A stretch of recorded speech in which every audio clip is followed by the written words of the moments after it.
All Saturday long, Robin was busy around the house.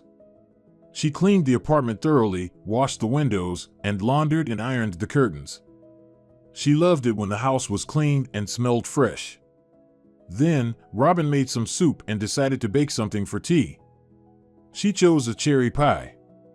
Ernie loved her pies, especially the ones with cherries, and she enjoyed pampering her beloved husband with homemade treats. After mixing the dough and preparing the filling, Robin opened the cupboard and realized she was out of powdered sugar. Of course, she could make the pie without it, but Ernie liked it when the pie was dusted with powdered sugar, and she herself preferred everything to be perfect. So, she decided to run to the store, especially since they were running low on butter and rice. "Where are you off to?" Ernie asked when he saw his wife pulling on a sweater and jeans. "I'm just running to the store. We're out of a few things. I'll be back and bake your favorite cherry pie." "Okay," he nodded, not taking his eyes off the TV. Robin went over to Ernie, kissed him on the cheek, and said, "I'll be quick, don't miss me too much." She left the apartment, and by the time she reached the first floor, she suddenly remembered that she had made a donation to a charity that morning, which required her bank card details. Robin checked her wallet. The card wasn't there. Of course, she'd left it on the table. She had no cash on her, so she'd have to go back home for the card. Robin climbed back up to their floor on foot. Even though they lived on the 8th floor, she rarely used the elevator. She preferred to take the stairs, thinking it was good exercise for her health. So, she slowly made her way up and quietly opened the unlocked door. As soon as she entered, she heard Ernie talking on the phone with someone. Robin went to the bedroom, where she'd left her bank card, when she suddenly heard a sentence that made her freeze in the hallway and listen closely to her husband's conversation. "Don't worry about it, my dear," Ernie said, and Robin realized he was talking to a woman. Meanwhile, Ernie continued, "Gabby, come on, stop with this. I've told you before, I haven't loved my wife in a long time. I just stay with her out of habit. Tomorrow, she's going to her parents for the whole day, so we'll be able to meet. I'll book a hotel room, we'll order lunch, and your favorite champagne." Ernie fell silent, probably listening to Gabby. Robin stood frozen, feeling an icy chill spread inside her. Was he really talking about her?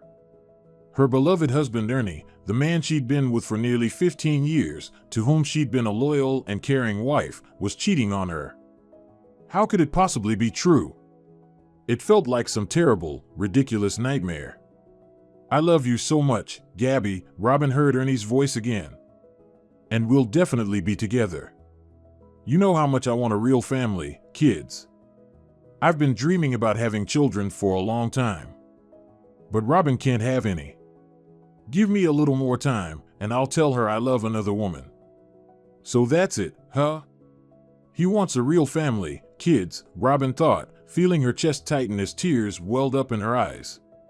She couldn't listen to Ernie's sweet talk with his lover any longer. Summoning all her strength, she walked into the living room, where her husband was lounging on the couch, phone in hand. As soon as he saw her, he stopped mid-sentence, jumped up, and threw the phone onto the couch, saying, "I'll call you back, Mr. Turner."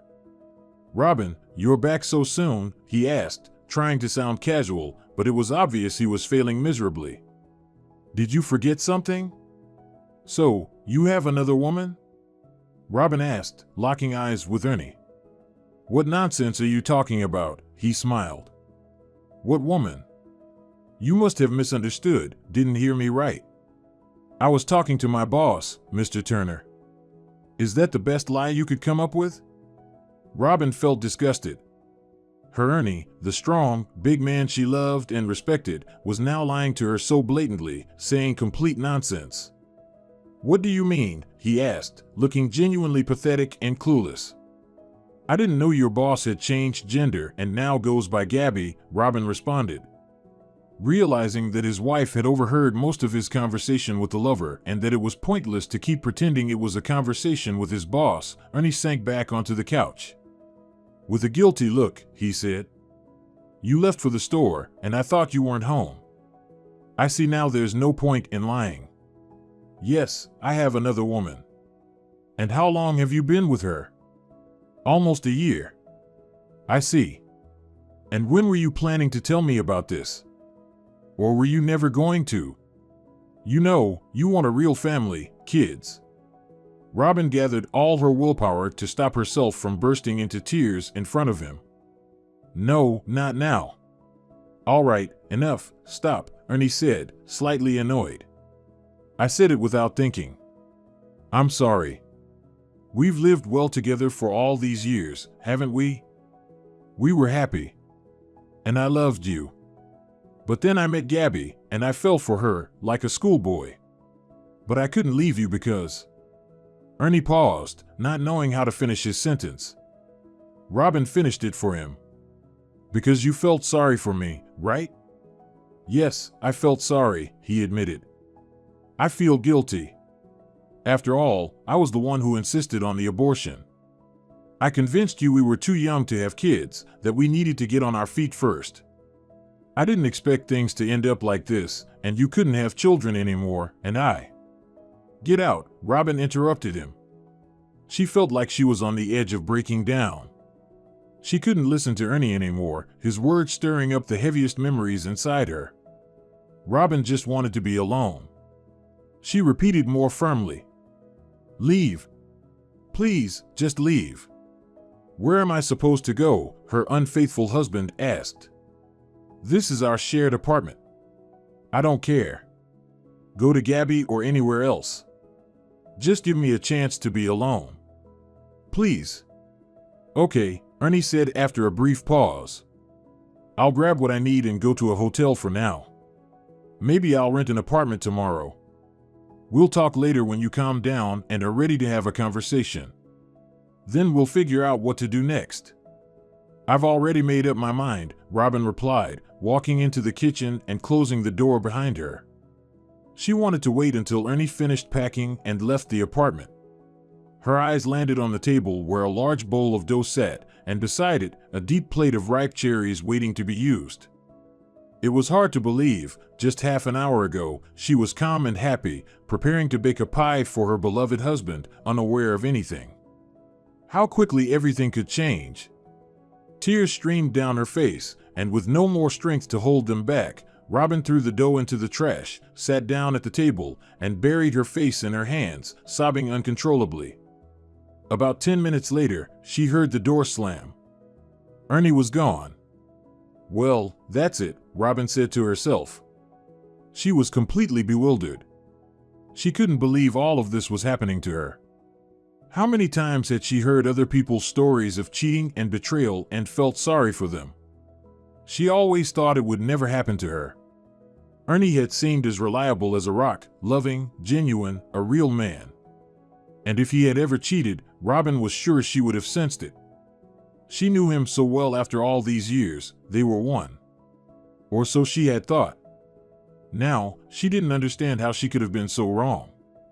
Her husband had been seeing another woman for nearly a year, and she hadn't suspected a thing. He'd still been kind and attentive, kissing her goodbye before work, rushing home in the evenings, never staying out late. When did he even have time to meet this Gabby? Was it during work hours? Robin couldn't figure it out. But then again, she often visited her parents on Sundays, who lived across the city, and sometimes stayed overnight, returning to work on Monday. Her father had been ill for the past year, and she wanted to help her mom, who was exhausted from taking care of him. Robin had been so grateful for her husband's understanding. He never complained about her staying at her parents' place every Sunday. He'd always said that family was sacred, and Robin was smart for helping her mom. She felt guilty about leaving him alone on Sundays, but he always reassured her that it was fine, that he was a grown man and could take care of himself, and that her parents needed her. Now, it was clear that her weekly absences had been perfect for him. He'd used that time to meet with his lover, and he had probably been happy about the situation. Robin married Ernie when she was just 19. He was 5 years older. At the time, she was a student, planning to become a teacher, while he had already graduated with a degree in economics and worked at his father's company. Young, charming, full of potential. Robin fell in love with him and, of course, said yes when Ernie proposed. Her parents warned her against marrying so young, wanting her to finish her education first, but what could a lovesick girl hear? She was so swept up in the romance and couldn't imagine her life without Ernie. A few months after the wedding, Robin realized she was pregnant. She immediately shared the news with her beloved husband. But Ernie didn't react the way she expected. He paused, then said, "Robin, we're not ready for kids right now. My career is taking off, you see how much I'm working. And you still need to finish college. Who's going to help us with the baby?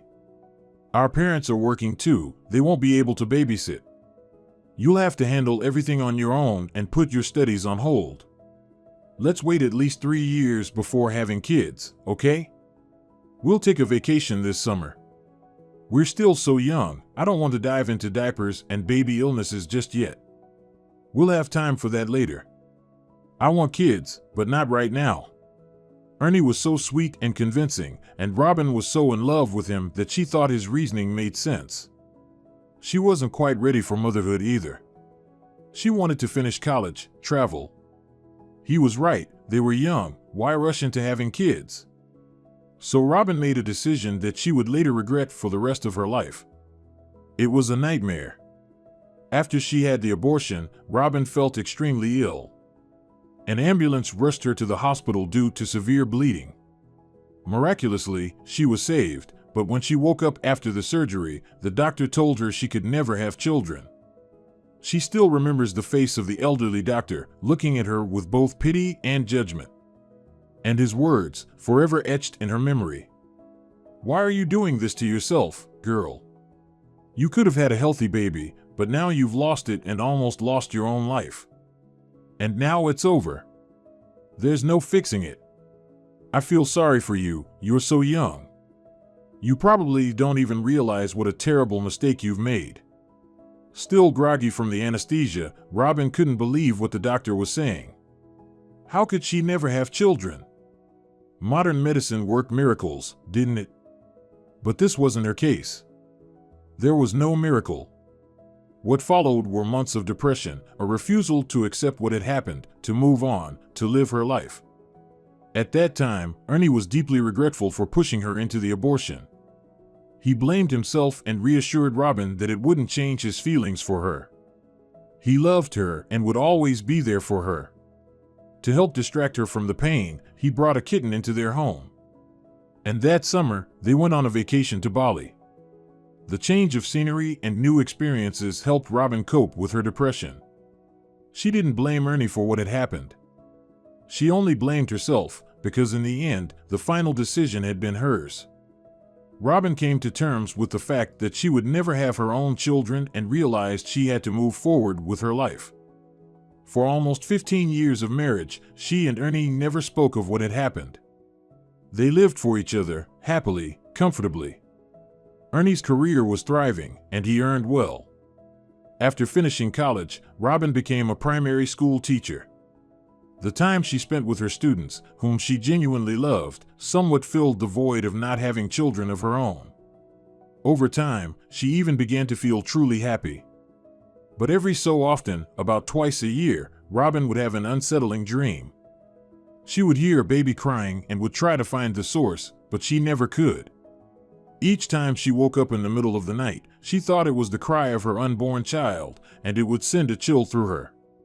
But then the day would come, and she'd get caught up in her usual routine, pushing the dream to the back of her mind.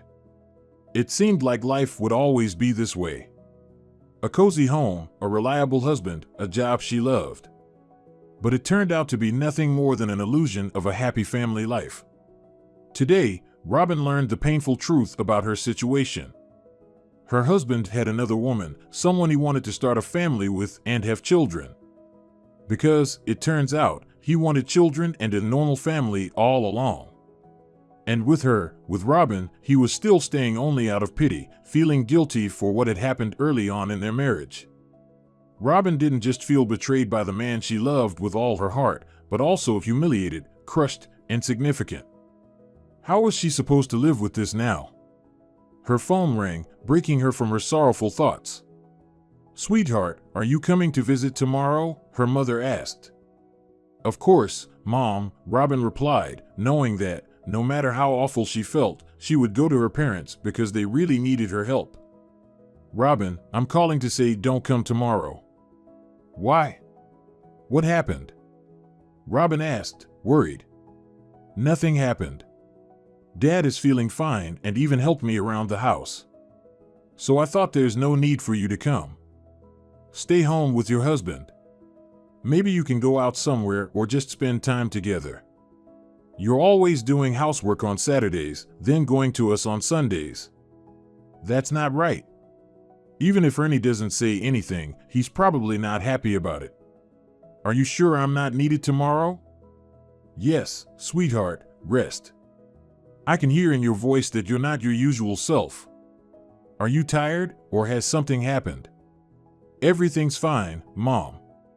I'm just a bit tired," Robin replied. Of course, it was impossible to hide what had happened from her parents. After learning the truth, there was no future for her and Ernie. But she decided she would tell her mom about it another time, not today. She didn't want to ruin her parents' mood, especially with everything they had been going through in recent months. And right now, she didn't feel like talking to anyone. Robin felt an overwhelming fatigue and decided to lie down. Maybe she could sleep and, for a little while, forget the events of this horrible day. Once again, she had that unsettling dream. The sound of a baby crying, breaking her heart. In the dream, she understood it was her child crying, needing her help. Robin tried to go towards the cry, to find the baby, but she couldn't. Fear gripped her.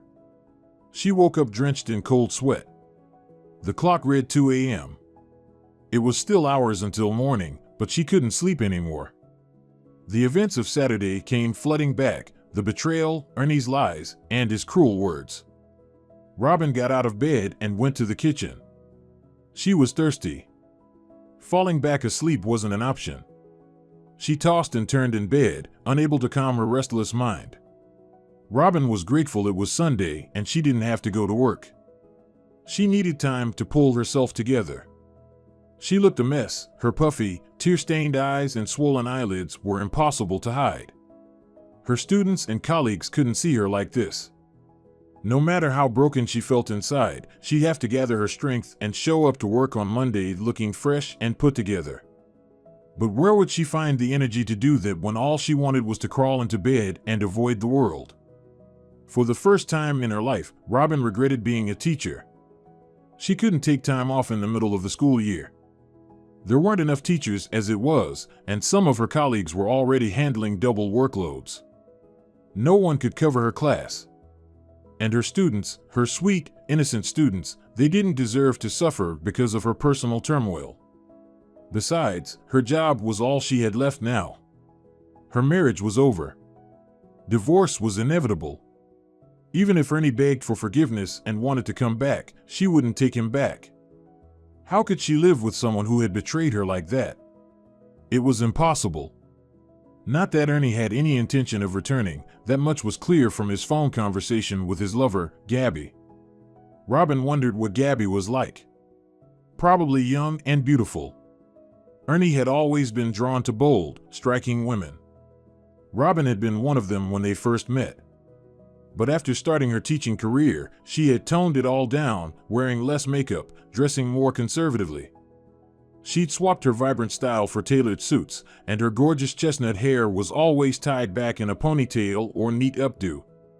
In her mind, that's how a proper teacher should look. Robin finally drifted off just as the sun began to rise and slept until almost 10 in the morning. She woke up with a heavy head but was surprised to find that the ache in her heart wasn't as sharp as it had been the day before. It seemed she was beginning to come to terms with Ernie's betrayal and the reality that she would now have to live without him. Robin washed her face and decided to make some coffee. She needed something to wake herself up. Breakfast wasn't appealing. She had no appetite. As she turned on the coffee machine, her phone rang. It was her mother-in-law, Shireen. Robin didn't feel like talking to her, but she answered anyway. "Hello, Robin," Shireen said warmly. "I've been trying to reach Ernie, but I can't get through." Is he busy? Can you pass him the phone? Ernie's not home, Robin replied. So, his mother didn't know yet. Not home? Where is he? It's Sunday. Robin hesitated, unsure what to say. Maybe it was better to tell the truth. She would find out sooner or later. Ernie didn't spend the night here. What do you mean you didn't? Where is he, Robin? Don't scare me. Shireen, Robin began, steadying her voice. I found out yesterday that Ernie has another woman. I asked him to leave because I couldn't stay under the same roof with him. He said he'd spend the night at a hotel and would look for an apartment afterward. Ernie has another woman? Shireen sounded shocked. That can't be true. Why not? He's been seeing her for almost a year. I can't believe it. I never expected this from my son. But maybe it's not serious. Robin, maybe you shouldn't react so drastically. Think it over. After all, you've been together for nearly 15 years. Shireen, I can't live with your son after this. He told me himself that he wants a real family and children, and he's only stayed with me out of pity. You know why. I won't beg him to come back. He's already made his choice, and it wasn't me. I see. This is bad news, Shireen sighed. I'm so sorry this happened, Robin. I hate to bring up such a painful topic, but maybe the root of all this is the fact that you don't have children. Maybe, Shireen, but I don't want to talk about it. Of course, Robin, I understand. You know I've always thought the world of you. I'm so disappointed in Ernie. I've been calling him all morning, but his phone is off. His phone probably died, Robin suggested. Probably. Why did he go to a hotel? He could have stayed with us. This is all so unpleasant. Anyway, Robin, don't let this get you down too much. Remember, you can always count on me. Thank you, Shireen. After the call, Robin poured herself some coffee and opened her laptop. She decided to look for additional materials for her lessons and prepare for class, hoping it would distract her from her thoughts.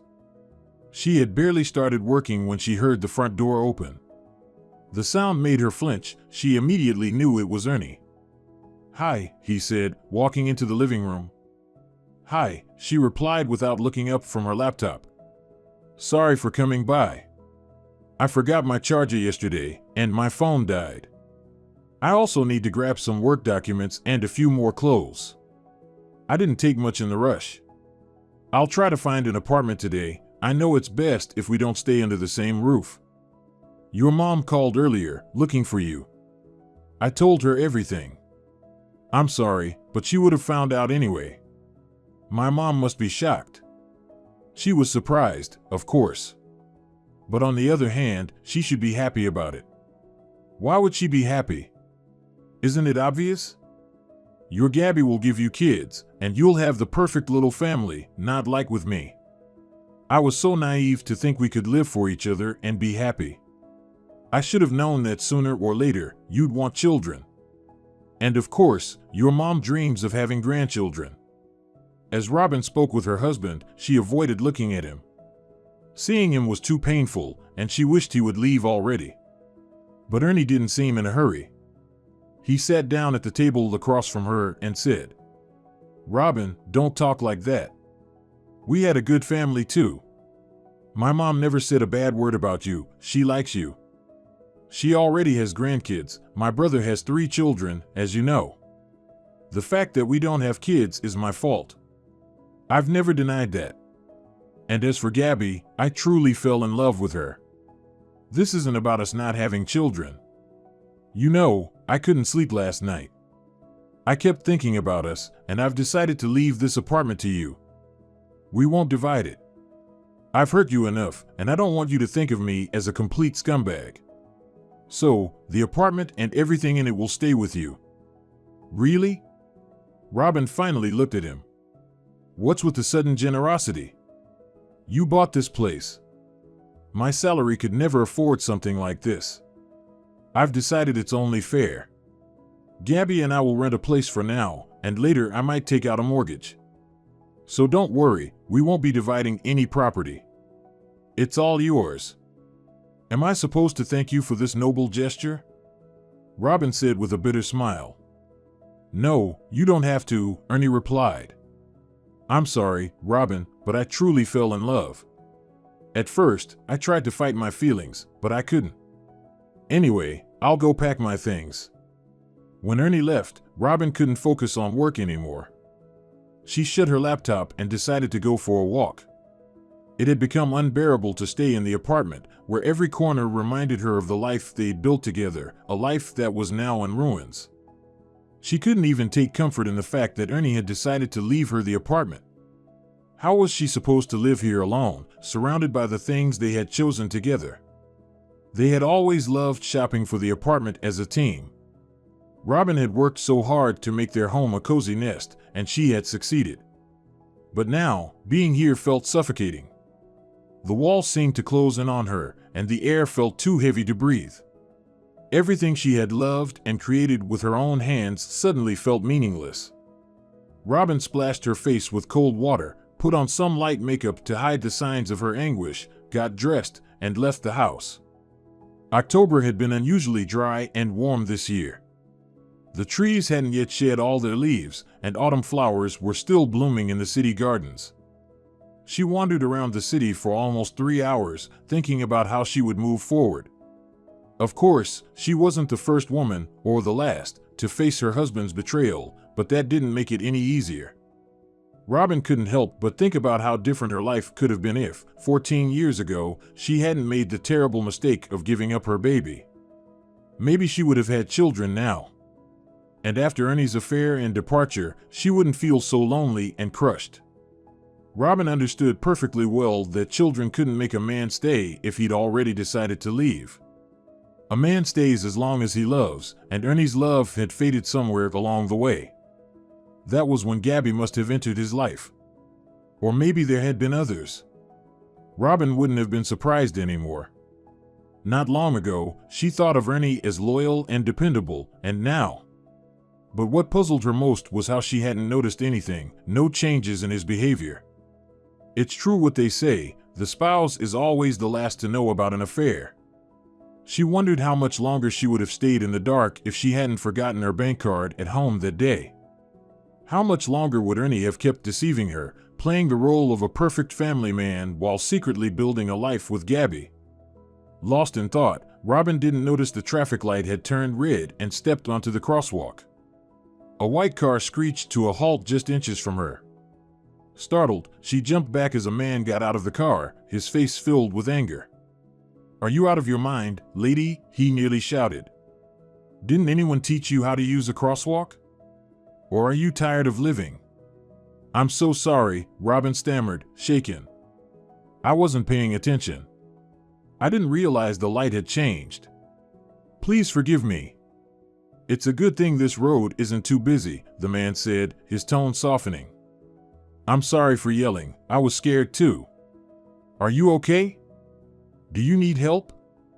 "I'm fine, really," Robin replied. "I just got lost in thought." "Thank you.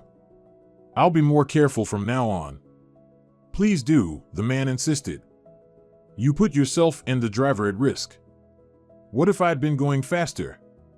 I don't even want to think about what could have happened." "You're right," Robin said, feeling deeply ashamed. "I'm so sorry again." She couldn't understand how she'd let this happen. How many times had she taught her students about road safety? And now, here she was, ignoring her own lessons. "Are you absolutely sure you're okay?" the man asked again. "Forgive me, but you look lost. And your eyes, they're red. Have you been crying?" "I'm fine," Robin replied firmly. She wasn't about to pour her heart out to a stranger about her husband's betrayal. "Would you like a ride home?" "I'd feel better knowing you got there safely," the man offered. "No, thank you. I'll be fine," Robin said decisively. "I'll go now. I'm sorry again. Goodbye." "Goodbye," he said, then called after her, "Take care of yourself." Robin turned back briefly and gave him a faint smile. She's odd, the man muttered, shrugging as he got back into his car. Robin walked down the street, her body trembling slightly. The realization hit her, she had narrowly escaped being hit by a car. A chill ran down her spine. No, this won't do, she said to herself. My husband's betrayal isn't the end of the world. My life goes on, and I'll learn to live without him. I have people who need me, reasons to keep going. My parents rely on me, they wouldn't survive if anything happened to me. And I have a job I love, a job where I'm truly needed by my students. Robin thought about how the children lit up whenever she walked into the classroom. The girls would run to her, hugging her tightly. And the kind words she often heard from their parents, they were always filled with so much warmth and sincerity. Suddenly, Robin realized she was very hungry. She remembered that she hadn't eaten anything today except for a cup of coffee. She decided to stop by a cafe. It had been so long since she'd gone to one. Ernie never liked eating out, always insisting that homemade food was tastier and healthier. He wasn't stingy, he never minded spending money on her, but he genuinely preferred eating at home. Robin was an excellent cook, and Ernie always praised her meals, calling her a natural talent in the kitchen. She even packed him homemade lunches for work so he could enjoy a proper meal during the day. What's he eating now?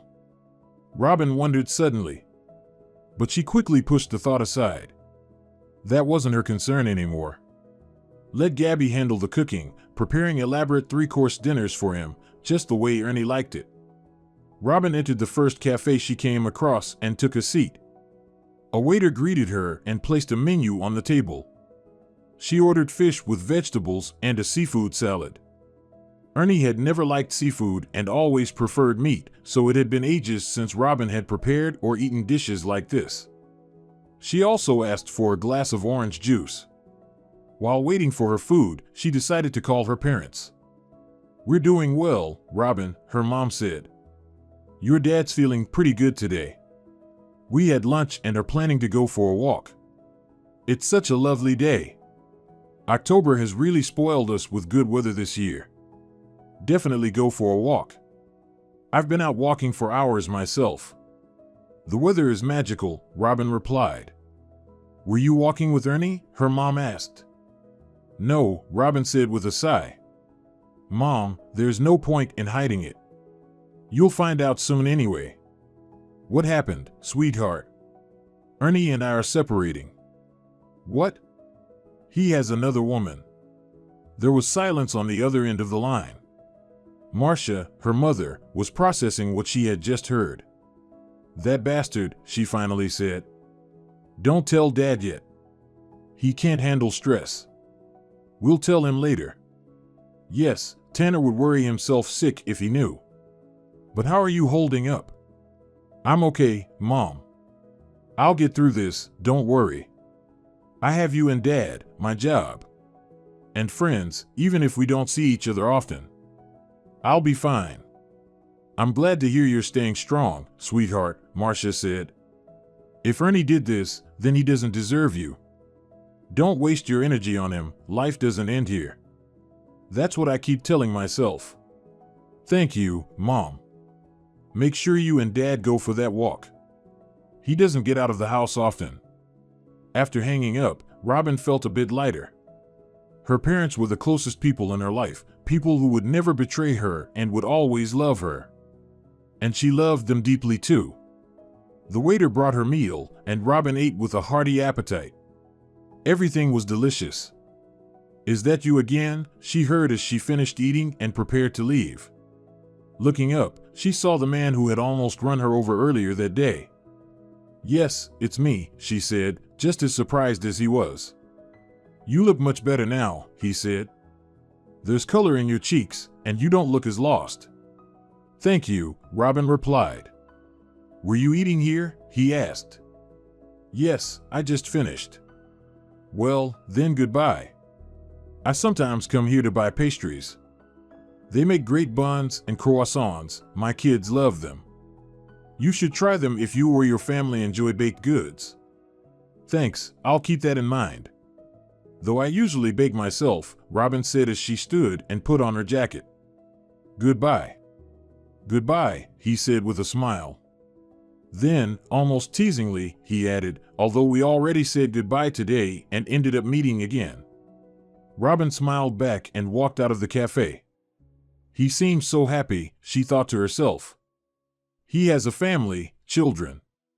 But then, with a shudder, she imagined what could have happened if he hadn't managed to stop his car in time earlier that day. Of course, it was her own fault for crossing on a red light, but how would he, a seemingly kind and decent man, have felt if she had died under the wheels of his car? The thought sent another shiver through Robin, and she hurried home, silently vowing to be more careful in the future. The rest of the day, Robin couldn't stop replaying everything that had happened. It had been a weekend filled with one awful event after another. On Saturday, she had discovered Ernie's affair, and on Sunday, she had nearly been hit by a car after stepping into the street without thinking. What a streak of bad luck her life had suddenly turned into. But on the other hand, it seemed she had a guardian angel after all, someone who had protected her from tragedy today. And then there was the man who had managed to break just in time. Robin found herself thinking about him, too.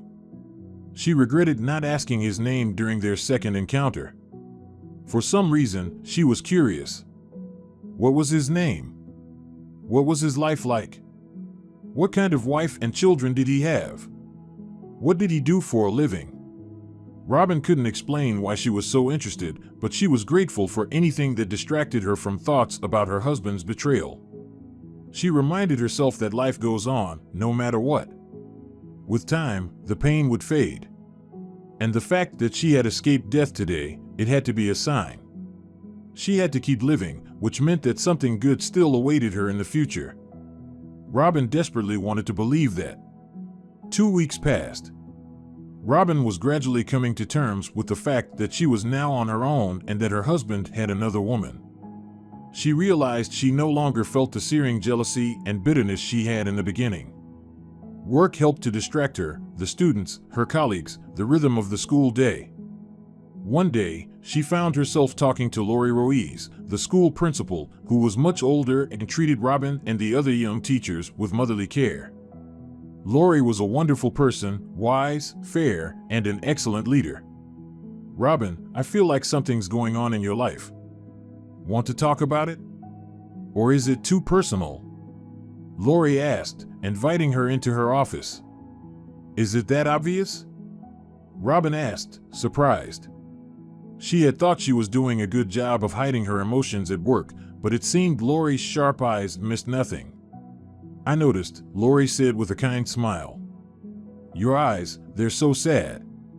You used to light up when you came into school, but now your gaze is completely different. What happened? Do you need help or advice? I'm getting a divorce, Robin admitted after a brief pause. My husband has another woman. For some reason, that's exactly what I suspected, Lori said thoughtfully. Is the divorce final? Yes. I can't forgive the betrayal, and he's been wanting to leave for her for a while. He stayed with me out of pity. You know my story, why I can't have children. Yes, you've shared that with me before. But you do understand, Robin, that life doesn't end with a divorce. I do. And I understand how you feel. I've been through it too.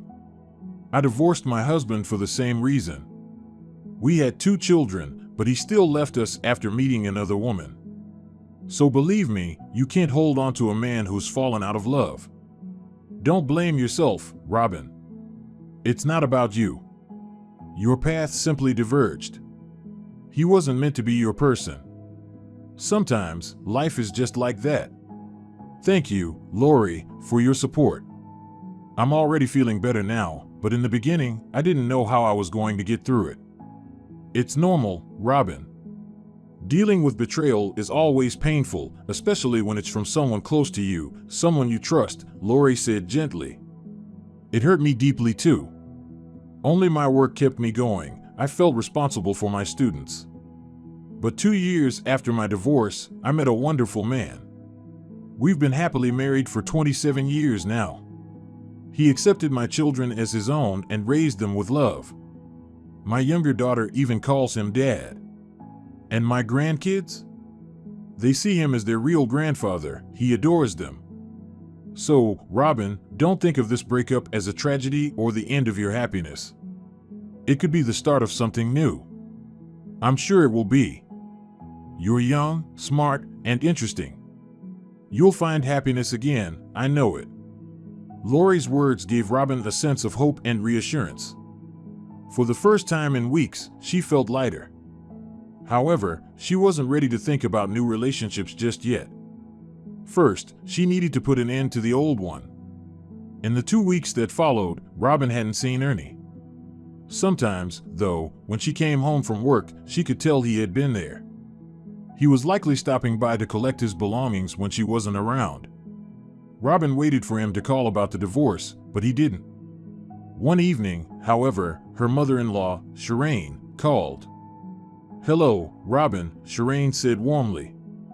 "I hope I'm not bothering you. I just wanted to check in, see how you're doing. Over the years, you've become like a daughter to me, and I feel guilty about what Ernie did." "I'm fine," Robin replied politely. "Thank you for asking. I'm working and trying to adjust to life without your son. By the way, do you know why he hasn't said anything about the divorce? Or has he already filed for it?" "He hasn't filed yet. He's been very busy with work." "Robin, I actually called for another reason," Shireen hesitated. "I'm not sure how to say this without upsetting you." "Just say it," Robin sighed. "Well, forgive me for bringing this up, but Ernie told me he plans to leave the apartment to you. Is that true?" "Yes, that's what he decided," Robin replied, already sensing where the conversation was headed. "Please don't take this the wrong way. It's not that I'm against it. I understand Ernie feels guilty. But right now, he's living with Gabby in a small rented apartment. They'll have children eventually. Gabby's young and wants to start a family." "Robin," Shireen trailed off, searching for the right words. "I'm happy for them." "So? What are you trying to say? That it's unfair for me to keep the apartment? But it was Ernie's decision. I didn't ask him for anything." I know. But put yourself in Ernie's position. He'll be crammed into a tiny apartment with his family while you're living alone in a spacious 2-bedroom place in a great neighborhood. It's an expensive apartment, Robin, in a prime location. Wouldn't it be fairer to sell it and split the money? I've already spoken to a realtor friend. Your apartment could sell for a very good price. The renovations are high quality and the fixtures are in excellent condition. You'd have enough to buy a nice 1-bedroom place, and Ernie could add his savings to buy a proper home for his new family." "Well, that's clear," Robin said with a bitter smile. "You should have started the conversation with that. No need for the part about me being like a daughter to you or how much you care about me. Robin, I do care about you, and I genuinely wish you the best. But Ernie is still my son. You have to understand, I'm his mother, and I worry about him. He bought that apartment, and you've always had a modest salary from your teaching job. Now he's left with nothing. It's just not fair. You won't be left without a home either. You'll be fine. I'm begging you, don't agree to what Ernie is saying. Sell the apartment and split the money." "I'll think about it," Robin replied coldly. She wanted to end the unpleasant conversation as quickly as possible. "Please, Robin, think it over. You'll do just fine in a 1-bedroom apartment, and Ernie will have a family, children." Robin couldn't take it anymore. She said goodbye to Shireen and hung up. Her stomach churned with disgust. She hated hypocrisy in people. But then again, what was there to be surprised about? It would have been unusual if Ernie's mother had been happy for her ex-daughter-in-law, who was set to keep a beautiful apartment with all the furniture and appliances after the divorce. Maybe she and Shireen had once been on good terms, but that was back when Robin and Ernie were a family. Now that they'd gone their separate ways, it was only natural for a mother to side with her son. Robin understood that part. What she couldn't understand was why Shireen felt the need to start the conversation with false concern, pretending to care for her like a daughter. The hypocrisy was unbearable. After the call, Robin sat in silence for a while, processing everything Shireen had said. Then she walked around the apartment, and suddenly it hit her with crystal clarity. She wanted to start fresh. She no longer wanted to stay here. No, she didn't want to live in this apartment, where every corner, every object reminded her of the life she had shared with Ernie. This place was filled with memories of their years together and, ultimately, of his betrayal. Robin realized she wouldn't be able to find happiness while staying here. So she didn't want this so-called generosity from her almost ex-husband. Let everything be done by the book. She was entitled to half of the marital property, and that would suffice. She would buy herself a small apartment, decorated just the way she liked, and make an effort to live in the present without dwelling on the past or regretting what had been. With those thoughts, Robin called Ernie. "Hi," he answered. "I didn't expect you to call. Did something happen?" "Yes, something did. We're no longer a family, Ernie, and I want to know when we're filing for divorce. I want to end this chapter of our lives as soon as possible. There's no point delaying the inevitable." "All right, I agree. Let's go tomorrow. I think I can leave work in the afternoon. Can you make it then?" "Yes, I'm free after 2. And one more thing. Ernie, let's sell the apartment, everything in it, and split the money." "Why this sudden decision?" Ernie asked, surprised. "I already told you the apartment would be yours. It's only fair. It's the least I can do after." "I don't need your compensation," Robin interrupted. "I don't want to live here. I've realized I don't need anything from you. I'll buy myself a small apartment and get new furniture. I don't want to take anything from our old life together." "If that's what you want," Ernie said after a pause, his voice tinged with relief. "Thank you, Robin. Honestly, both my mom and Gabby have been pressuring me to reconsider leaving you the apartment. But I wasn't going to change my mind until your call." "Your mom called me today, too," Robin replied. "She asked me to be fair. After talking to her, I decided I want to part ways with you and never have any ties to you or your family again. I don't want this apartment.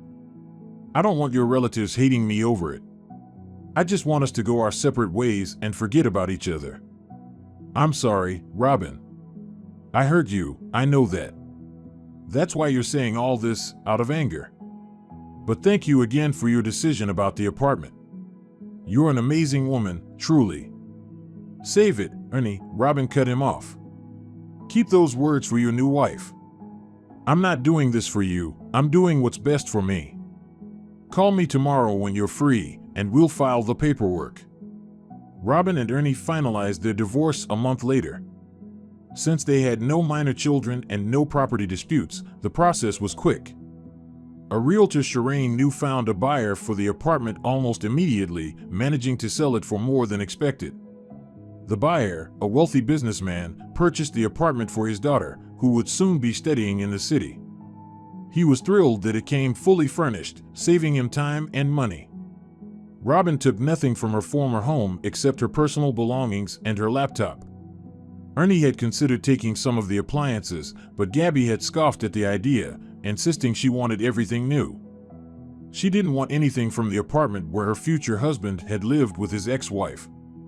After years as a mistress, Gabby was now ecstatic to soon be wearing a wedding ring and officially becoming Ernie's wife. Robin and Gabby crossed paths once, shortly before the apartment was sold. Robin had come to collect the last of her things, certain she wouldn't run into Ernie. But he was there, and so was Gabby, who had decided she wanted to see the apartment where her future husband had lived with his ex-wife. Robin walked into the living room just as Gabby was pacing around, saying, "Your ex's taste is so mediocre. I'd have done everything here differently." "You'll have your chance soon," Robin said calmly. "In your own apartment, you can design it however you like. But here, I was the one in charge." Gabby froze in place, giving Robin an appraising and disdainful look. She seemed to want to say something to the woman she once considered a rival, but apparently no words came to mind. "I didn't know you'd be here, and not alone," Robin said, addressing Ernie. "Otherwise, I wouldn't have come. I'll just grab the rest of my clothes from the bedroom and leave." "Do you have a lot left?" her ex-husband asked. "Maybe I could give you a ride? It'll be hard to carry heavy bags. I've got a taxi waiting downstairs, and there's not much left." "I've already taken most of my things," Robin replied, leaving the living room. "What's this about giving her a ride?" Robin heard Gabby's irritated voice behind her. "She's nothing to you now." "Don't get jealous, it's just basic politeness," Ernie said, trying to calm her down. Gabby muttered something else in an annoyed tone, but Robin couldn't make it out. She closed the bedroom door behind her and began packing the last of her belongings into a large bag. Her mood had soured slightly from the unexpected encounter with the woman who had caused her marriage to fall apart. As for Gabby's appearance, she didn't leave much of an impression on Robin. Young, pretty in a generic way, but nothing special. Clearly fake lashes, overly bright makeup, and plump lips that were more likely the work of a cosmetic surgeon than nature. There were plenty of women like Gabby with their artificial beauty, walking the streets, all looking like clones of each other. Robin felt a twinge of resentment that Ernie, an intelligent and interesting man, had traded her for someone like that. But she pushed the thought aside, finished packing her things, and left the apartment without saying goodbye. Soon, there would be no more reasons for them to meet again, and she could finally do what she had been thinking about for weeks: start fresh. Robin was walking home from work, deciding to skip the bus and walk 2 stops instead. She wanted to breathe in the crisp, cold air. She loved winter. Christmas had passed, along with her 34th birthday. She had spent Christmas at her parents' apartment and celebrated her birthday just as modestly, surrounded by her 2 closest and dearest people. Robin had been living with her parents for over a month while searching for a new apartment. She wasn't in a rush, knowing it was better to take her time and find a place that felt just right. Her parents didn't mind her staying with them. On the contrary, they were always happy to have their only daughter around and supported her in every way. But Robin was eager to find a space she could call her own. She had some personal savings, thanks to the fact that during her marriage, Ernie had taken care of all the bills and household expenses. He had also paid for most of the apartment's furniture and appliances. This left Robin free to spend her modest teacher's salary as she wished.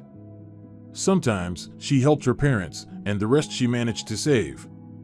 Over time, the savings had grown into a decent sum, which she now planned to spend on furnishing her future apartment and buying the appliances she needed. Lori gave Robin the contact information of a reliable realtor, and Robin reached out. The realtor, a young woman named Darla, quickly became more than just a professional connection. They struck up a friendly rapport.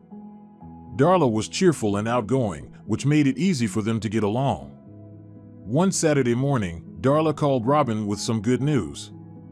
"I've found 2 great options for you. One is really close to your school, has a great layout, but it's a bit run down and needs some renovations. The price is reasonable, though. The second is a bit farther from your work and more expensive, but it's in excellent condition, no repairs needed. The only downside is it's on the 10th floor. I know you prefer something lower. But it's worth a look. Can you check them out today?" "Of course," Robin said, excited. "I'm off today, so I'm completely free." "Great. I'll pick you up around noon. Be ready." "Got it, I'll be waiting." The 2 women toured both apartments, and while Robin admitted they were good options, neither felt quite right. "Take your time, it's your decision," Darla said, understanding. "If something doesn't feel right, it's better to pass. Besides, you're not in a rush to move." "Exactly. I'm really comfortable at my parents' place. Sometimes, I feel like a little girl again with my mom taking care of me. I'll be getting ready for work in the morning, and she'll have made pancakes. It almost feels like I'm a schoolgirl, not a teacher," Robin said with a laugh. "That's so wonderful, having loving parents," Darla replied with a smile, though Robin detected a hint of sadness in her tone. She didn't press, understanding that they weren't close enough for such personal questions. If Darla wanted to share, she would.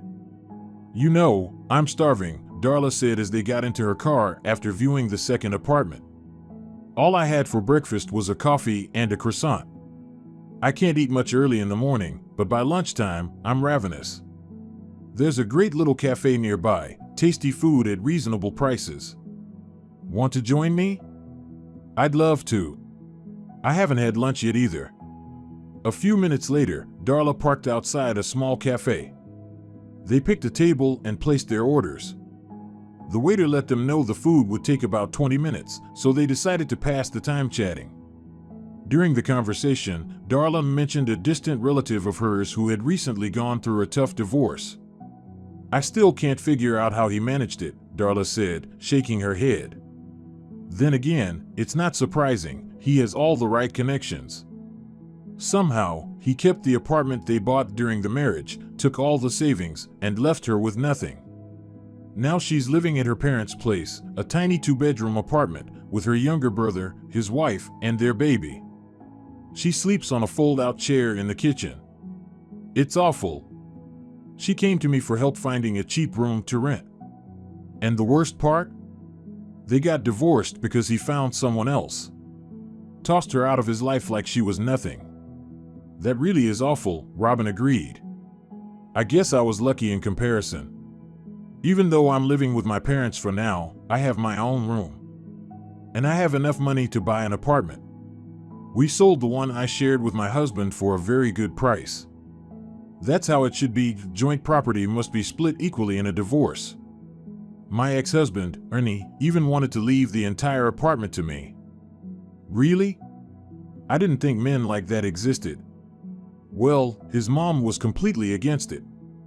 But I decided I didn't want anything from him. Why did you divorce, if you don't mind me asking? For the same reason as your relative.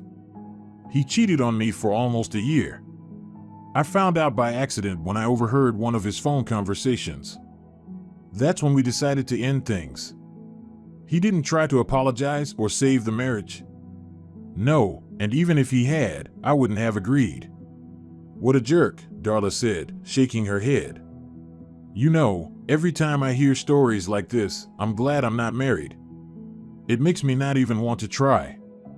Honestly, I feel the same way now. I'd rather have stayed single than go through all this, Robin admitted, her thoughts drifting to the child she never had. If it weren't for Ernie, she wouldn't have made that terrible mistake, the one that ruined not only her health, but also her life. For years, she blamed herself, but now, after the divorce, she felt anger toward him too. She had believed they would spend their lives together, even without children, and still find happiness. Instead, she was alone, and even if she remarried, she could never have kids. Meanwhile, Ernie now had a young wife who would give him a child, and he would experience the joy of fatherhood. Robin couldn't help but think more and more often about how unfair life could be. The waiter brought their food, and the women started eating. Suddenly, Robin heard familiar voices. She turned her head slightly and saw 2 women sitting at the next table, Shireen, her former mother-in-law, and Angela, Ernie's younger sister. Hoping they wouldn't recognize her from behind, Robin quickly turned away, but it was too late. Within seconds, Shireen was standing next to their table. "Hello, Robin." Shireen greeted her with a wide smile. "I didn't expect to see you here. Angela and I were out shopping. There's a new mall nearby, and we decided to grab a bite to eat. You look great, Robin. How are you? Have you bought an apartment yet?" The last thing Robin wanted was to talk to her former mother-in-law or answer her questions. But, being polite, she replied, "I'm doing great, Shireen. I'm still looking for an apartment.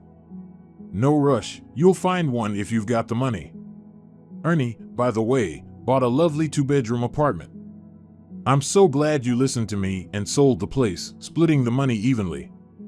Of course, the apartment was bought with Ernie's money. He was always the sole breadwinner, but oh well, the law is the law. Thank you for being reasonable, my dear. Oh, and guess what? We have some exciting news. Gabby is expecting a baby. Ernie is over the moon." "Oh, I'm sorry, Robin, I shouldn't have said that. You probably didn't want to hear it." How badly Robin wanted, in that moment, to throw her bowl of soup at her former mother-in-law. Why couldn't this family just leave her alone? Why did life keep forcing her to cross paths with people she wanted to forget entirely? Darla, who had been silently observing Robin's conversation with Shireen, quickly pieced together who the older woman was to her client and friend. It was obvious from Robin's face that this encounter was unpleasant for her. "Excuse me, ma'am, but I think I've seen you before," Darla said, cutting into the conversation and directing Shireen's attention away from Robin. "Me? Where would that have been?" Shireen asked, startled. "I don't recognize you at all." "No, I'm sure it was you. I have an excellent memory for faces.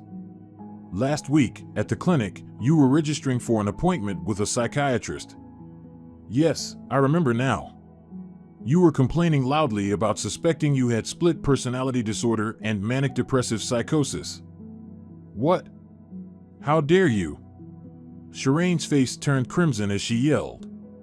"I've never been to a clinic, let alone a psychiatrist. What nonsense are you spouting?" "Now I'm certain it was you," Darla replied coolly. "You were yelling just as loudly there as you are now." "Angela." Shireen stormed over to the table where her daughter Saturday were leaving right now.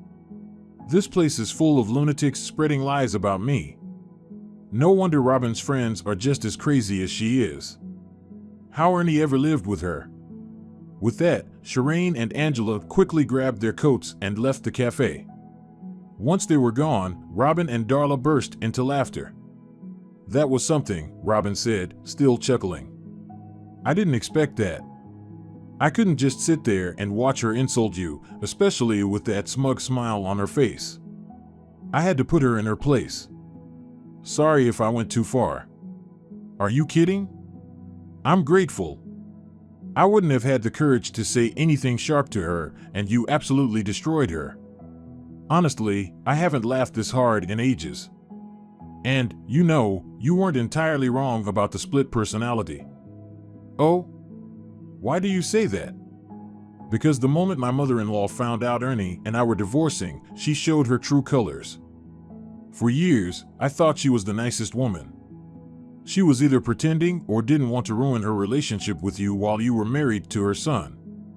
I feel like I'll never escape this family," Robin sighed.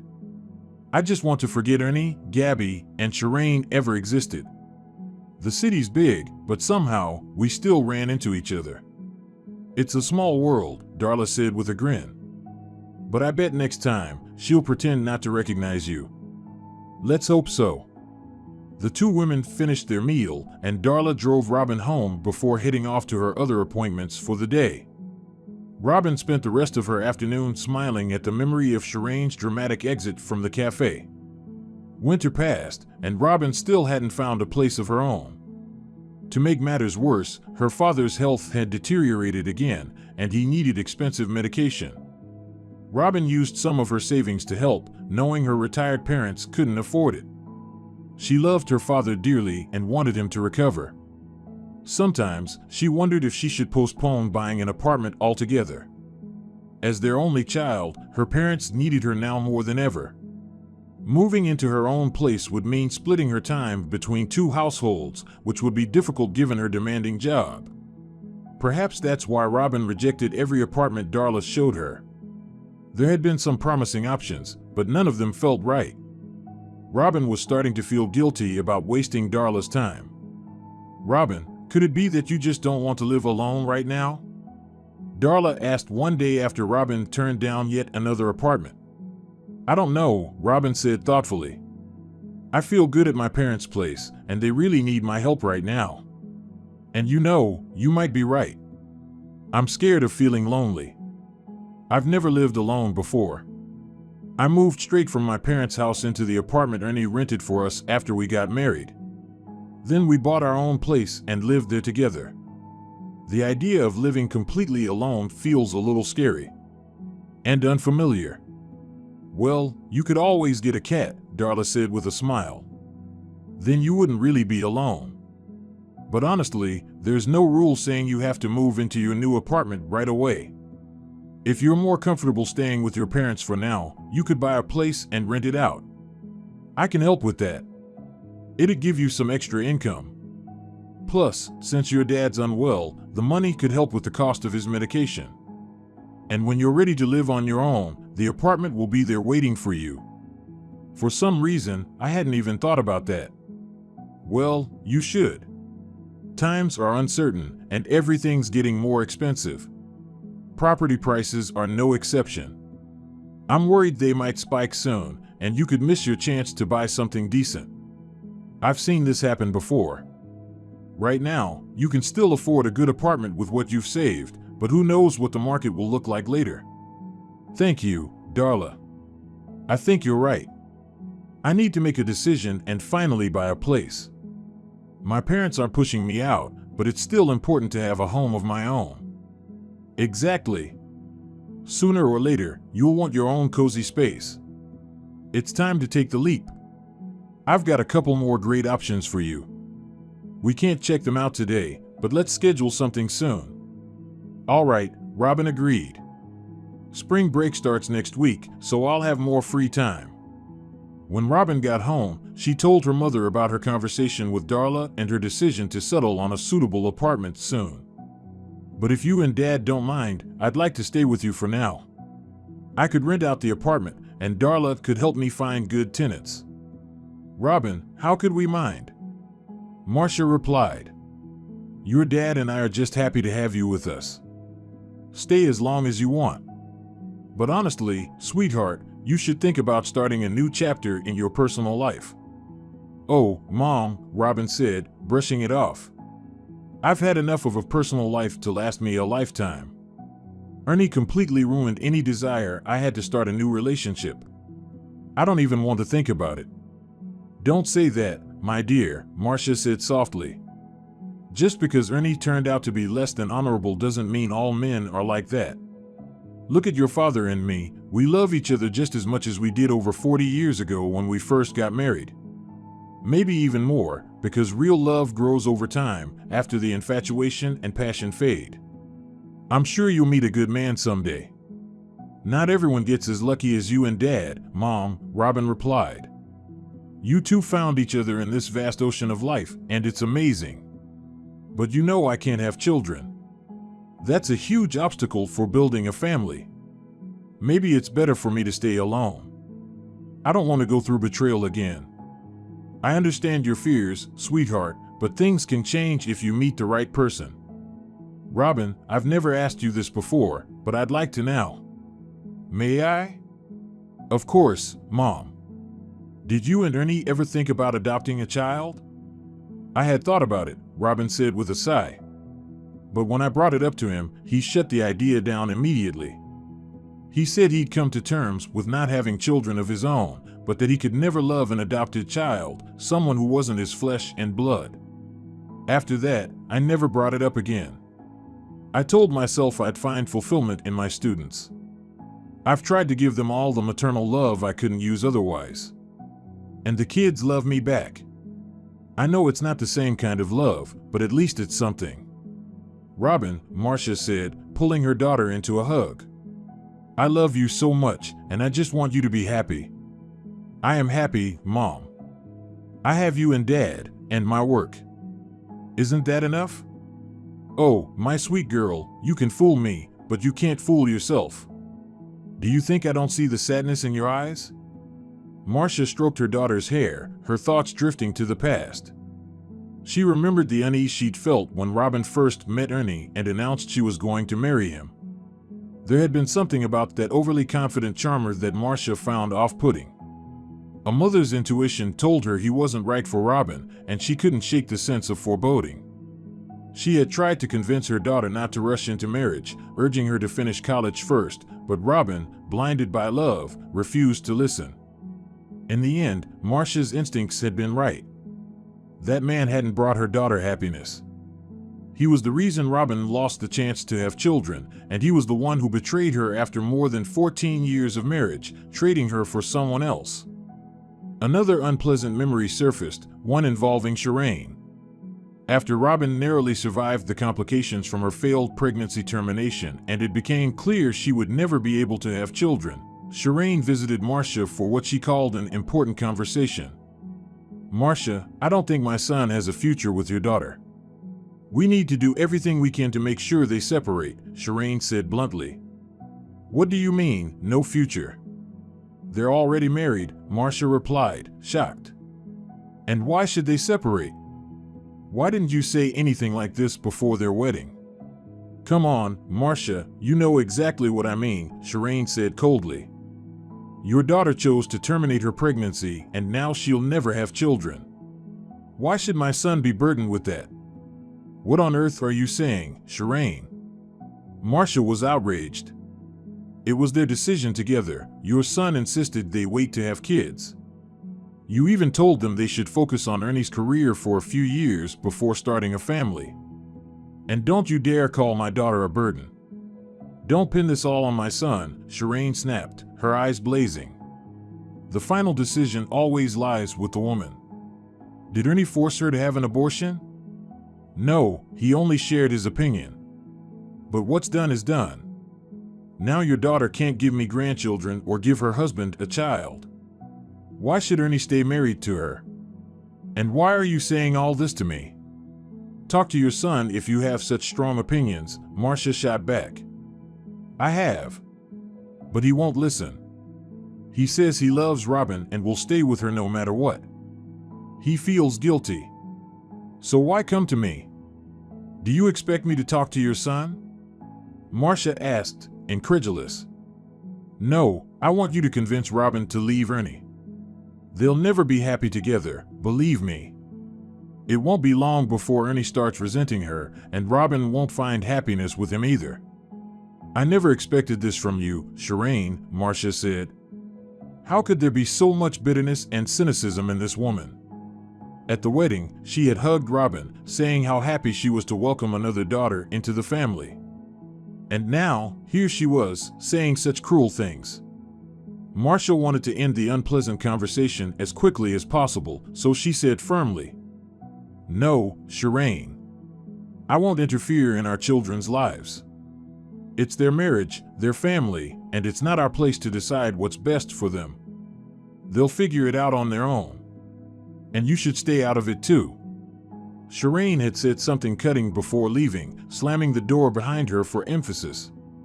Marcia broke down in tears afterward, feeling an overwhelming sorrow for her only daughter, who had endured so much.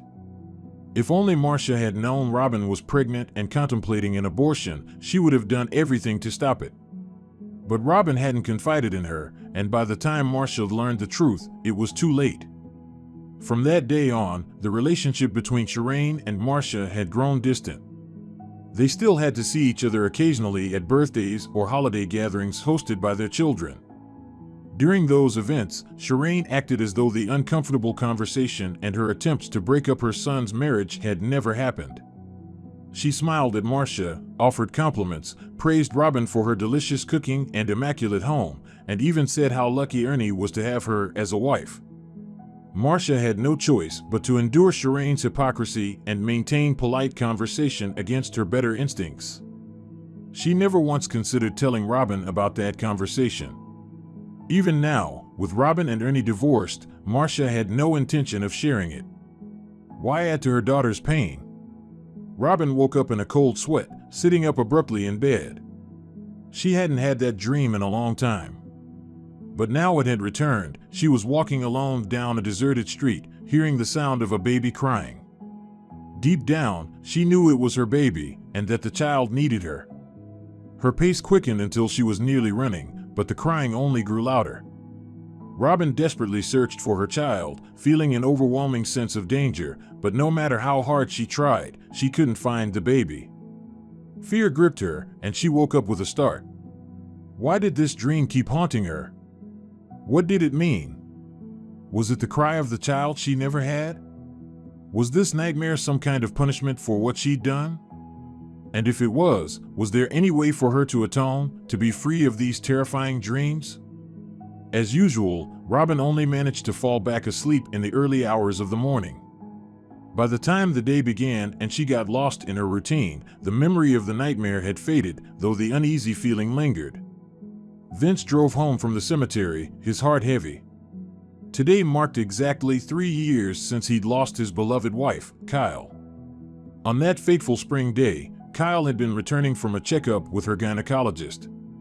She was 4 months pregnant, and the two of them had been joyfully awaiting the arrival of their third child.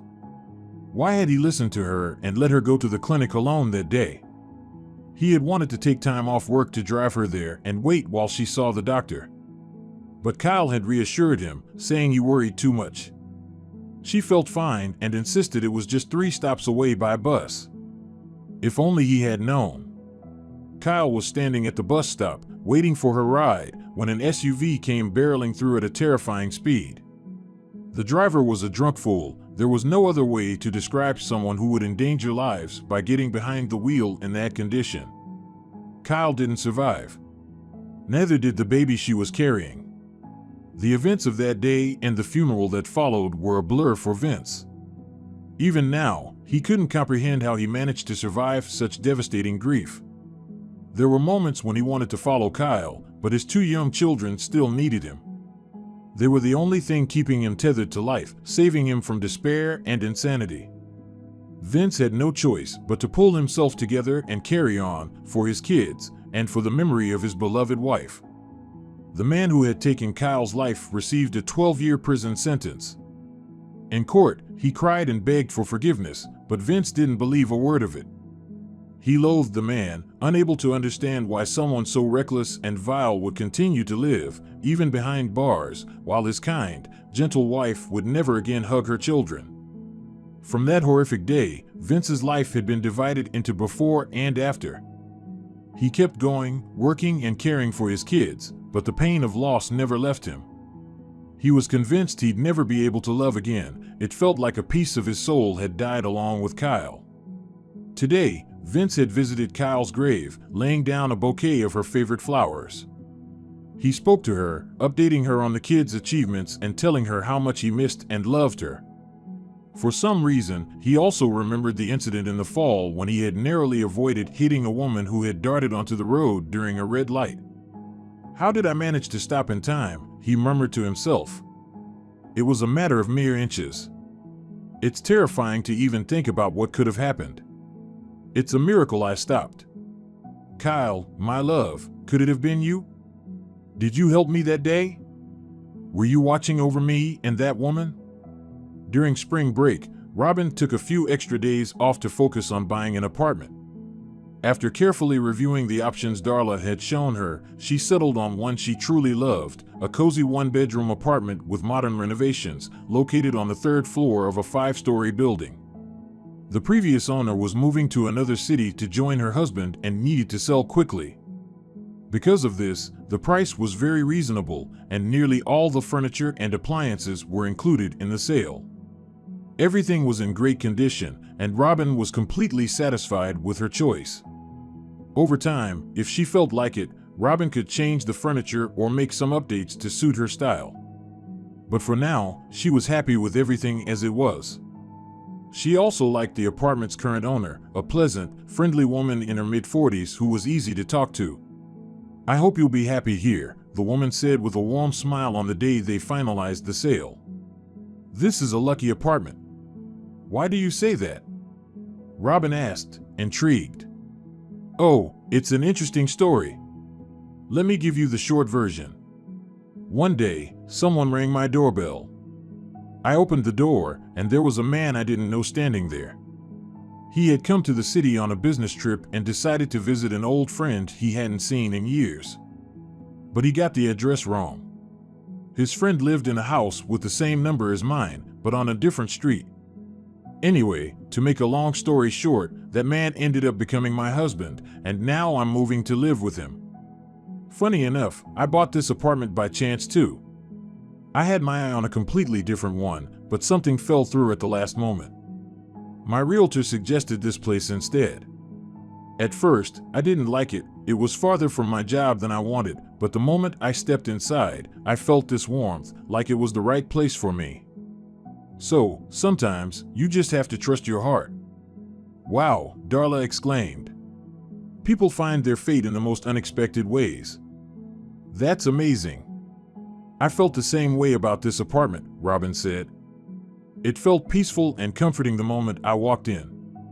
And it's close to my parents' house, which is very important to me. Becoming the owner of her new apartment, Robin decided she would move in and live there herself after all. She gave up the idea of renting it out. Her mother supported her decision. "It's enough for me if you come visit us on weekends," Marcia said. "I can manage on my own." Darla helped Robin move her belongings with her car, and they celebrated the move with a small housewarming by ordering pizza. Robin slowly started settling into her new place. One morning, as Robin stepped out of her apartment to head to work, she found a tiny gray creature sitting by her door. It was a kitten. When he saw her, he let out a pitiful meow. "Who do you belong to, little one?" Robin asked, crouching down to pet him. The kitten purred in response and began rubbing against her legs. Thinking he was hungry, Robin went back inside, poured some milk into a dish, and brought it out for the kitten. He lapped it up hungrily while Robin headed to work. That day, she had to stay later than usual. First, there was an impromptu staff meeting, and then Lori asked to speak with her in her office. "Robin," said the principal, "Clara will be attending training sessions starting Monday. Someone needs to cover her class for 2 weeks. I was hoping you could take it on. I know your father's unwell and you've been helping your mom, but we really don't have anyone else to step in. You know how dire our staffing situation is." "Of course, Lori. I can handle it, don't worry," Robin replied. "My dad's in the hospital under medical supervision, and his condition is stable. He's even doing a bit better. I don't need to visit my parents as often right now." "Thank you, Robin," Lori said with a grateful smile. When Robin returned home that evening and climbed to her third-floor apartment, she once again saw the morning visitor curled up on the mat outside her door, fast asleep. "You're still here?" Robin asked, leaning down. The kitten opened his eyes and meowed as if answering her. Robin's heart melted at the sight of the tiny, defenseless creature. Without thinking twice, she scooped him up and brought him inside. "Welcome home," she said, setting the kitten down on the floor in the entryway. "Take a look around. This is your new home now. I need to think of a name for you. And what should I feed you? I've got nothing but milk. Looks like I'll need to make a trip to the store." Robin changed into more comfortable clothes and went to the nearest pet store to buy food for her new companion. Her spirits were high. From now on, when she came home from work, this little bundle of fur would be waiting for her. She decided to name him Chip. Robin spent most of Saturday preparing for her lessons. Starting Monday, she'd be teaching double shifts, but that didn't bother her at all. In fact, she was glad. Work was the best remedy for loneliness and melancholy. And now, with Chip in her life, she didn't feel nearly as lonely. The playful, affectionate kitten brought new color and joy into her days. She had always loved animals, but living with Ernie made it impossible. He turned out to have an allergy to fur, something he hadn't even known about himself. After Robin's near-death experience following her failed pregnancy termination, she fell into a deep depression. In an effort to cheer her up, Ernie brought home a kitten, and for a short while, it did lift her spirits. But the joy didn't last. Ernie began sneezing, coughing, and dealing with red, watery eyes almost constantly, and they had no choice but to give the kitten away. On Sunday, Darla stopped by Robin's place. She had been meeting a client nearby and called Robin afterward to ask if she could drop in for a bit. "Of course, Darla," Robin said happily. "You know you're always welcome. I've got some news and I can't wait to share it." Darla exclaimed as Robin opened the door. "Come in and tell me all about it. Want some tea? I baked a pie this morning. Can you believe it? It's the first time I've felt like baking since splitting up with Ernie." "Really? That's a great sign. It means you're healing." "Healing? Was I sick?" "Worse," Darla said with a knowing look. "You were broken. Betrayal and cruelty can break a person, crush their faith in goodness, fairness, and pure love. Sure, they keep going, but they're not really alive. They're like a robot, functioning on autopilot while their soul is dead. But souls can come back to life if something good happens, something that gives them a spark, a reason to believe again. You're such a philosopher, Darla, Robin laughed. I love how you put things. Okay, I'll stop being heavy, Darla said, grinning. But I'm truly happy for you. You even look better now than when we first met, and you smile so much more. Oh, and who's this little cutie, she said, noticing the kitten that had wandered into the kitchen. Meet Chip, Robin said proudly. My new little friend. Well, hello, Chip. Darla smiled, stroking the kitten. He's adorable. Where did you find him? Or did someone give him to you? No one gave him to me. He found me. One morning, I opened my door, and there he was, sitting right outside. Taking in a kitten is a wonderful thing to do. Very good karma. That means happiness is on its way to you. Darla teased. We'll see, Robin replied with a smile. So, what's your news? I think your apartment really might be lucky. Why do you say that? Remember the notary who handled our paperwork? Bob Hewells? Of course, I remember. It wasn't that long ago. Why do you ask? Wait, are you in love? Your eyes are practically glowing.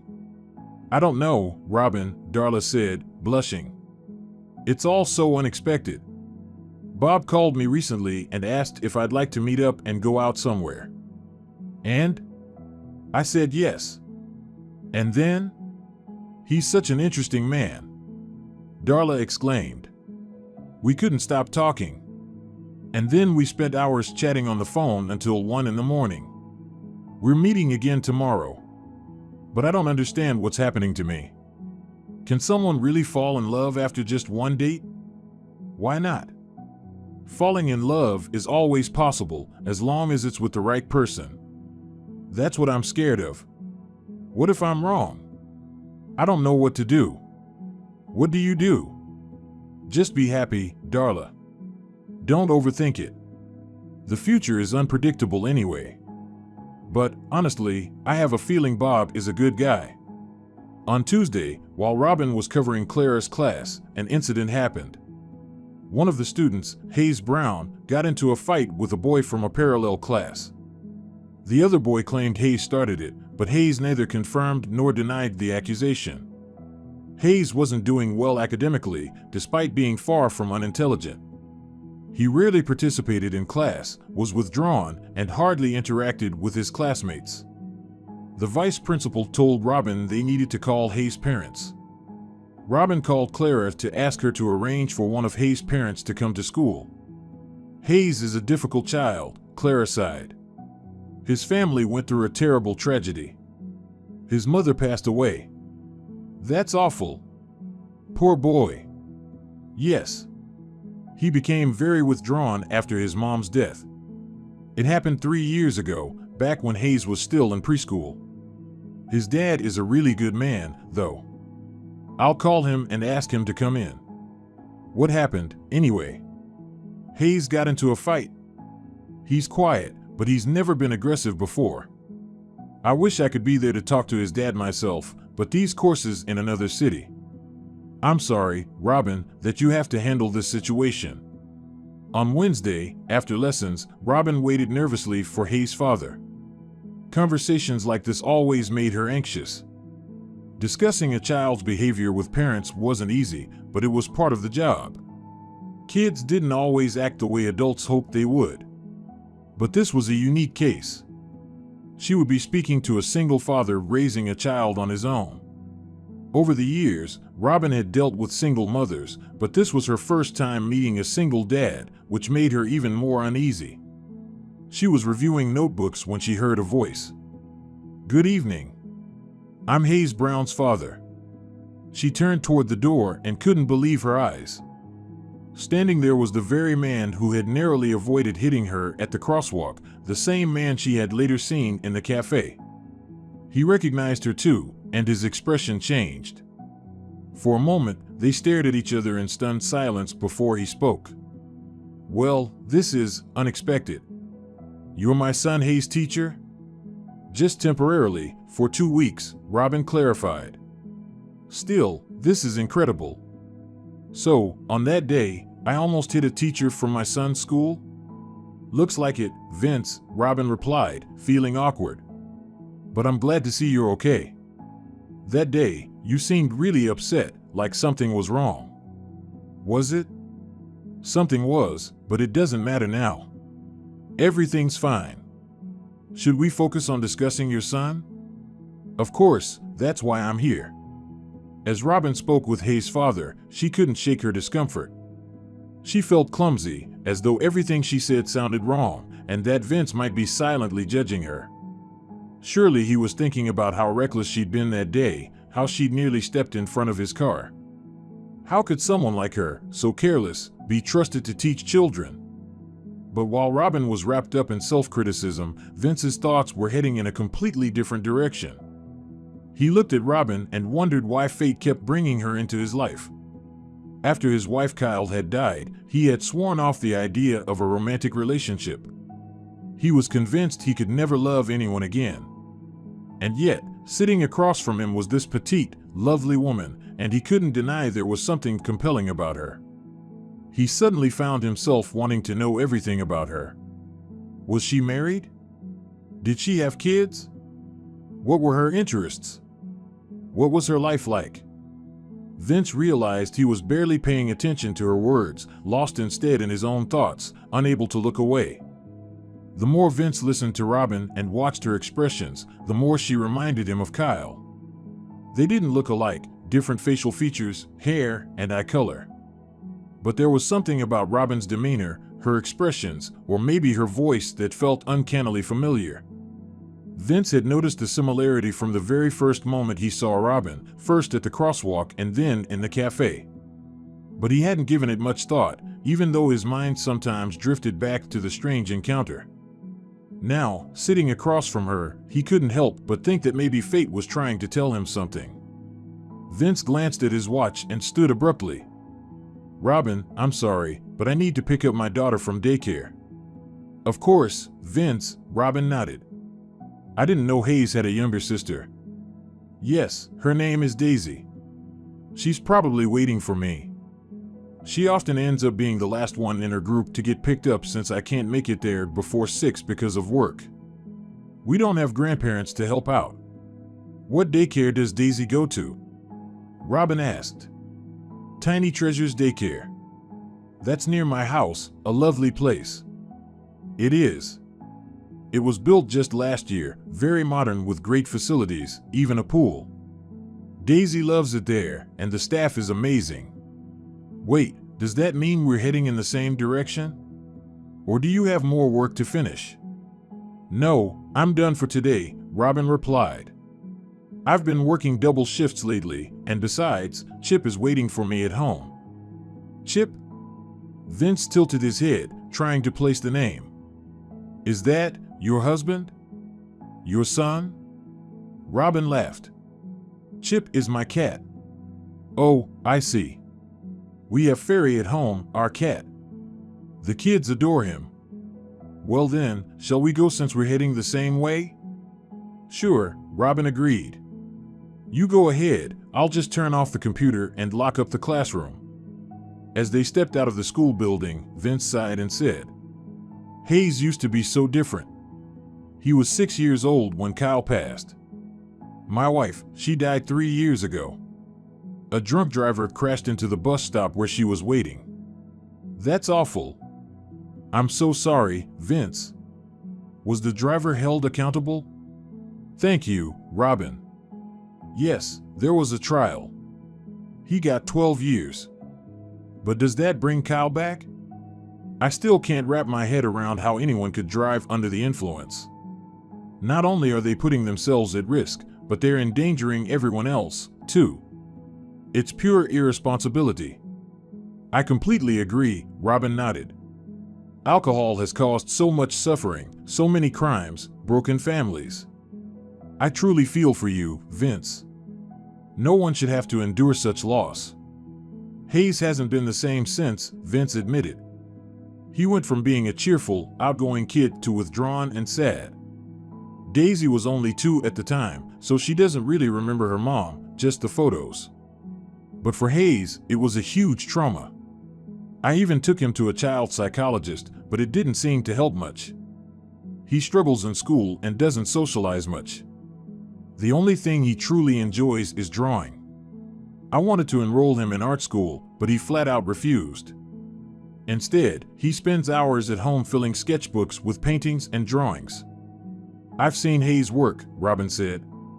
We had an art lesson yesterday, and he's definitely talented. It would be great to nurture that. I think so, too. I'm considering hiring a private tutor if he won't go to art school, someone to help him develop his skills and teach him new techniques. I'm hopeless at drawing myself, so I wouldn't know where to start. Do you happen to know any art teachers who might be interested? I'd, of course, pay for the lessons. Robin hesitated briefly before saying, "Why don't I work with Hayes?" The word surprised even her. I graduated from art school, so I have the knowledge. And I know how to work with kids. Maybe I can get through to him and show him how important it is to develop his talents. Art school meant so much to me as a child. I even won first place in a contest once. It did wonders for my confidence. Robin deeply felt for Hayes, a boy grappling with the loss of his mother. She pitied little Daisy too, growing up without a mom. And as for Vince, she found herself genuinely moved by his story. The more they talked, the more she sympathized with him, and any awkwardness she had felt earlier melted away completely. She could now see Vince for who he truly was, a kind and decent man, a devoted and loving father. It was also clear how much he had loved his late wife, Kyle. Perhaps, in some way, he still did. Robin's mind wandered to the harsh injustices of life. Here was a beautiful family, raising 2 children and looking forward to welcoming a third, only for everything to shatter in an instant because of someone's reckless decision to drive drunk. "Robin, are you really willing to help Hayes with his drawing?" Vince asked, his voice filled with hope. "That would be amazing, especially since he already knows you." "The key is getting Hayes on board," Robin replied. "But I'll try talking to him tomorrow. If it works out, I'll be incredibly grateful," Vince said. "We can discuss payment tomorrow as well." "Oh, no!" Robin exclaimed. "I won't take any money for this." "What? Why not?" Vince sounded genuinely puzzled. "You're not obligated to spend your time on my son. And any work deserves fair compensation. What if I don't see this as work? What if I simply want to help Hayes?" "Just help?" "Yes, Vince," Robin nodded. "From the heart. I think if Hayes gets serious about drawing, participates in exhibitions or competitions, it could help him open up. It might make a real difference in his life. Please, let me try to help him without taking money for it." Vince thought for a moment before agreeing. "All right, Robin. Honestly, I didn't think there were still people like you, willing to offer selfless help. You remind me so much of Kyle right now. She had such a kind soul and a generous heart. She used to feed and care for stray dogs and cats. She was a veterinarian, you know. Fairy, the cat we have now, was Kyle's doing. She found him by a dumpster, skinny, mangy, with a hurt paw. She brought him home, nursed him back to health, and he's been with us ever since." The warmth in Vince's voice as he spoke of Kyle made Robin's heart ache. Her thoughts turned to Ernie, her ex-husband who had betrayed her. Why hadn't she met someone like Vince? He would never have pressured her into terminating a pregnancy. Her life could have been so different. But fate had dealt her Ernie, who ultimately let her down. And Vince had met Kyle, sharing a beautiful love that ended all too soon, leaving him alone to raise their 2 small children. Everyone had their own path, their own destiny. "That's my building," Robin said. "Thank you for walking with me, Vince. And thank you, Robin, for your kindness and your big heart. Your loved ones are so lucky to have you. Are you married? Sorry if that's too personal." "It's none of my business." "I'm not married," Robin replied. "And I don't have children." Just my parents, my cat Chip, and of course, my wonderful students. Vince steadied her face, unsure of how to respond. For some reason, he'd assumed she had a family of her own. But she was alone. Vince, you should go pick up your daughter, Robin reminded him gently. Oh, right. I'd better run. Thank you again. Goodbye. Goodbye. Robin stood outside her building for a moment, watching Vince walk away. Then she turned and headed upstairs, where her loyal companion, Chip, was waiting for her. As Robin entered the building and started climbing the stairs, she suddenly remembered that Chip was almost out of food, just enough left for one meal. She decided to make a quick trip to the nearby store, conveniently located near the daycare where Vince had gone to pick up his daughter. As she walked past the daycare, Robin spotted Vince holding hands with a little girl on the playground. He was speaking with a woman who appeared to be one of the teachers. Robin couldn't help but watch the girl for a moment. She was adorable, with her sweet, curly hair making her look like a little doll. Robin's heart ached. Such a precious child, growing up without a mother. Of course, she had a loving and devoted father, but no one could truly replace a mom. Robin thought about how much she would give to experience the joy of being a mother to a girl like her. How could she have done what she did 15 years ago? Why had she listened to Ernie? Life could have turned out so differently, but no one could turn back time and undo their mistakes. She cast another glance at Vince and his daughter before heading into the store. It had been a tough day, and she felt drained. She longed to return to her apartment, cuddle Chip, have dinner, and go to bed. Tomorrow promised to be another challenging day. And there was still the conversation with Hayes. Robin was determined to convince the boy to nurture his talent and planned to offer her support. Learning about the tragedy that had struck his family moved her deeply, and she wanted to help him in any way she could. Meanwhile, Vince was walking home, holding Daisy's tiny hand and thinking about Robin. A young, attractive woman, and she wasn't married? It seemed odd to him. Robin had left a strong impression, kind, empathetic, clearly passionate about her job and students. So why didn't she have a family of her own? And those eyes of hers, always so sad. Even when she smiled, the sadness lingered. What secrets were hidden behind those eyes? His thoughts were interrupted by Daisy. "Daddy, can we get a puppy?" she asked suddenly. "A puppy? But we already have Fairy, don't we? I want a puppy too. Like Emma has." "Emma has a puppy?" "Yes. Emma's mom picks her up, and she always brings their puppy. I want one too. I'd take care of it, take it for walks, feed it." "Daddy, please?" "Daisy, having a pet is a big responsibility. We already have Fairy. Let's stick with just him for now, okay?" "But Daddy," Daisy's voice began to waver. "I don't have a mommy, so can I at least have a puppy?" Vince's heart sank at Daisy's words. He loved his children deeply, and after Kyle's death, his love for them had only grown stronger. They were a living part of the woman he adored, and he knew he had to be both mother and father to them. It was his responsibility to make sure they didn't feel the absence of a parent too keenly. Little Daisy didn't remember her mother at all, she only knew her through photographs. Vince often told her how wonderful Kyle had been, kind, caring, beautiful. The best mother anyone could wish for. He explained that now she lived on a cloud, watching over them and protecting their family. Daisy loved flipping through the photo albums, dreaming of growing up to be as beautiful as her mom. And she really did look so much like Kyle.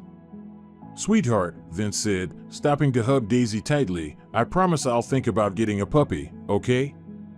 "Really? You'll think about it?" Daisy's eyes lit up. "Of course, my darling. Just don't cry, please. How about we go to the circus this Sunday?" "Yes. I'd love that," Daisy exclaimed excitedly. "And can we stop by that cafe? I love their pastries." "We'll definitely go there too," Vince assured her. "Those pastries really are delicious. Now, let's head home." Hayes and Fairy are waiting for us. Will you help me cook dinner? Of course, Daddy, Daisy said, putting on a businesslike tone. I'm a big girl now. My precious girl, Vince said, kissing her on the forehead. I love you so much. Together, they hurried home. The next day, Robin asked Hayes to stay behind after class, saying she needed to have an important talk with him. The boy didn't say anything but nodded in agreement. When the lessons were over, Hayes approached her and asked, You're going to ask about that fight again, aren't you? The one that made my dad come to school?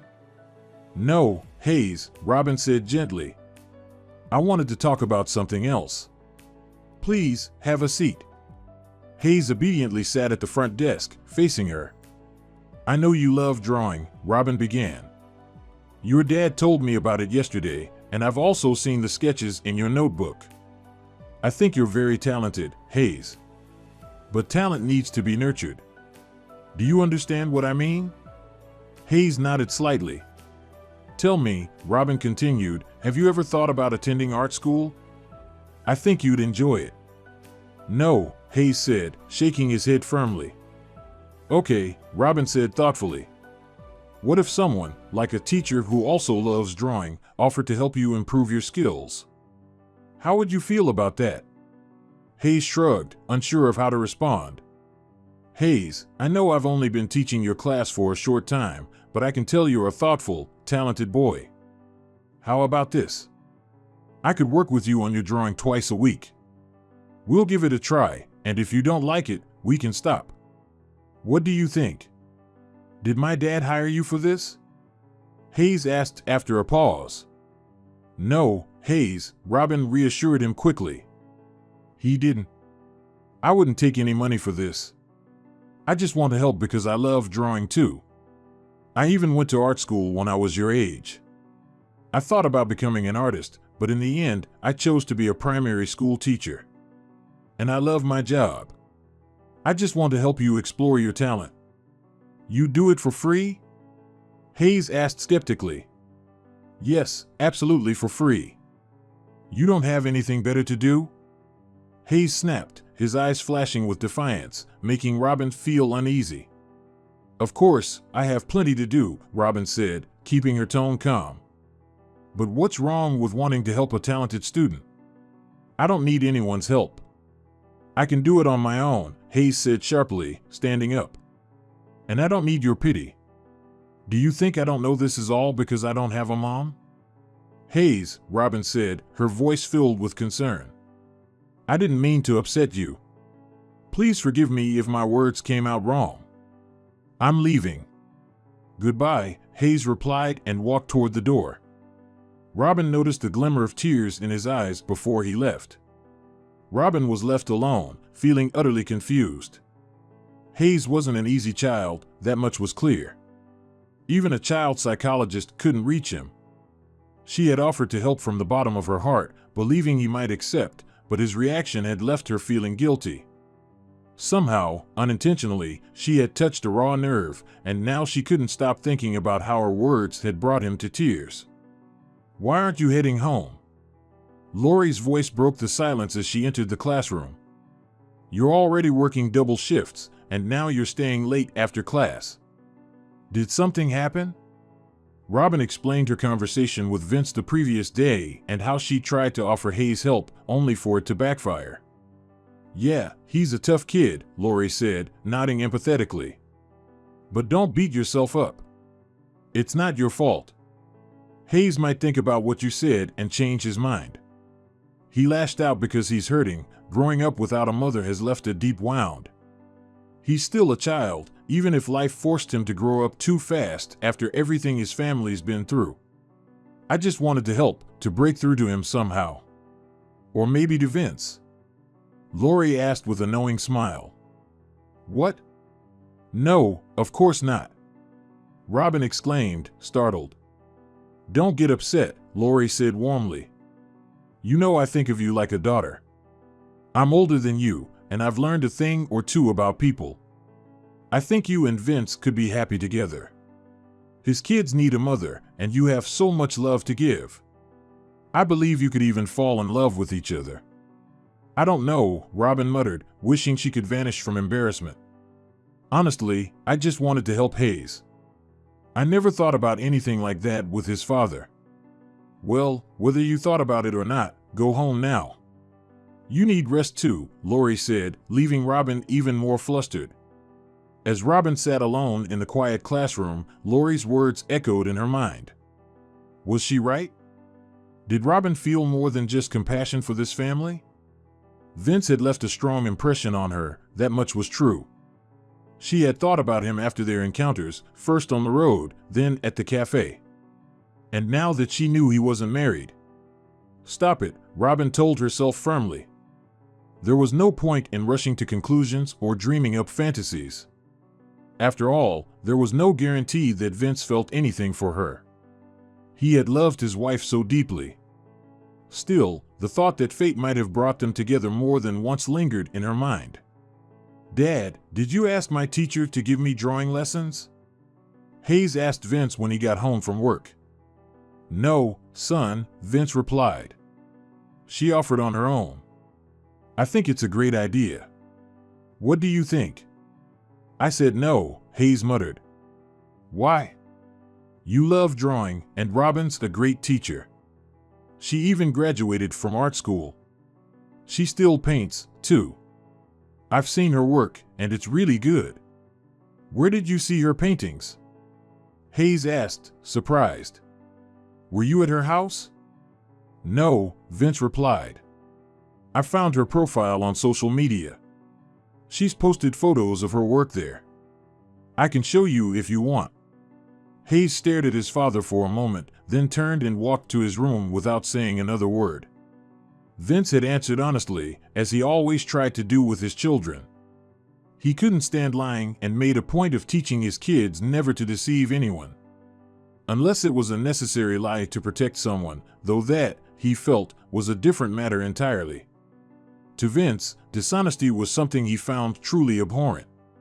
Last night, after putting the kids to bed and tidying up the kitchen, Vince decided to look up some information about Robin online. He was certain she'd have a profile on one of the social networks. He wasn't wrong.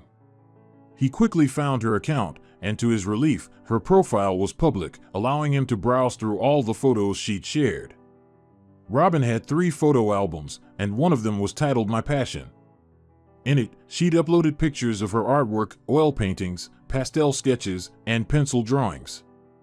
Vince wasn't particularly knowledgeable about art, but he genuinely admired her work. He even saved a few of what he thought were her best pieces onto his laptop. Another album was dedicated to her work, featuring photos from various school events involving her and her students. The third album, called Just Me, contained photos of Robin over the years. She was alone in all of them. Not a single picture showed her with a man. Of course, that didn't necessarily mean anything. Not everyone likes to share their personal life online. Vince spent a long time looking at Robin's pictures. For the first time since Kyle's death, he found himself genuinely interested in another woman, and he wasn't sure how to feel about it. In the early days after Kyle's passing, the thought of ever loving someone else had seemed unimaginable. It felt like it would be a betrayal of his late wife's memory. But as time passed, the sharpness of his grief dulled, and Vince began to feel the weight of his loneliness more acutely. He wanted to be happy again, to feel loved and to love in return. The house, too, felt the absence of a woman's touch. His children, especially little Daisy, needed a mother's warmth. She didn't remember Kyle and could likely embrace a stepmother, provided that woman treated her with kindness. Hayes, however, would be a different story. The loss of his mother had left deep scars. Yet Vince hoped that the presence of a gentle, caring woman might help melt the ice around his son's heart. He longed for the day Hayes would become the cheerful, sociable boy he had been before the tragedy. Vince had started to believe that meeting the right woman, someone who could love his children, wouldn't be a betrayal of Kyle. She would have wanted her family to be happy. The challenge, though, was finding such a woman, someone with a beautiful soul and a big enough heart for both him and his kids. Then he met Robin. There was something about her that felt familiar and comforting. It was as though fate kept pushing them together, crossing their paths time and time again. But would she want someone like him, a widower with 2 children? Not every woman would be willing to take on such a responsibility. Still, Vince was a determined man. He resolved to try to win the heart of this enigmatic, delicate woman with her kind yet sorrowful eyes. He wasn't sure yet what he felt for her. It was too soon to call it love, but he couldn't deny that he was increasingly drawn to her. Returning home, Robin couldn't shake Lori's words about her and Vince possibly becoming a family. She kept thinking about little Daisy and realized she already felt a connection to the girl. But how could that be? Robin didn't understand what was happening to her. Recently, she'd been consumed by a sense of anticipation, as if something significant was about to happen. And the feeling scared her. To distract herself, Robin sat down at her easel. After her divorce, she had returned to her long-abandoned passion for drawing and painting. While married to Ernie, she had almost given it up completely. Her life had revolved around keeping their home spotless and cooking fresh meals, just the way Ernie liked. He didn't share her love for art, and the smell of paint irritated him. But now, free from those constraints, Robin discovered how much time she had to fill with things that brought her joy. Painting became her escape, not only pulling her away from sad thoughts, but also bringing her a sense of accomplishment and peace. That night, however, the recurring nightmare returned. She was walking toward the sound of her child crying, but could never find them. The dream was as unsettling as ever. Meanwhile, Vince was still troubled by Hayes' refusal to work with Robin. But he knew his son well. Hayes was stubborn and hated being pressured. Vince decided to let the matter rest. Yet, unexpectedly, just before bedtime, Hayes came into his father's room. "I want to see Robin's drawings," he said abruptly. "Of course," Vince replied, immediately opening his laptop. Hayes spent a long time carefully studying Robin's paintings and sketches. Finally, he said, "I'll take her lessons." "Really?" Vince's face lit up. "I'm so glad to hear that. Should I call her and let her know?" "No," Hayes replied firmly. "I'll tell her myself tomorrow. I was rude to her today, and I need to apologize." "You're absolutely right, Hayes. You shouldn't have spoken to her like that. She was only trying to help you. But I'm proud of you for recognizing your mistake and wanting to make it right." "Yeah," Hayes muttered before heading back to his room. Warmth spread through Vince's chest. Hayes' change of heart felt like a step forward, a glimmer of hope. For a brief moment, Vince wanted to call Robin and share the good news. But he stopped himself.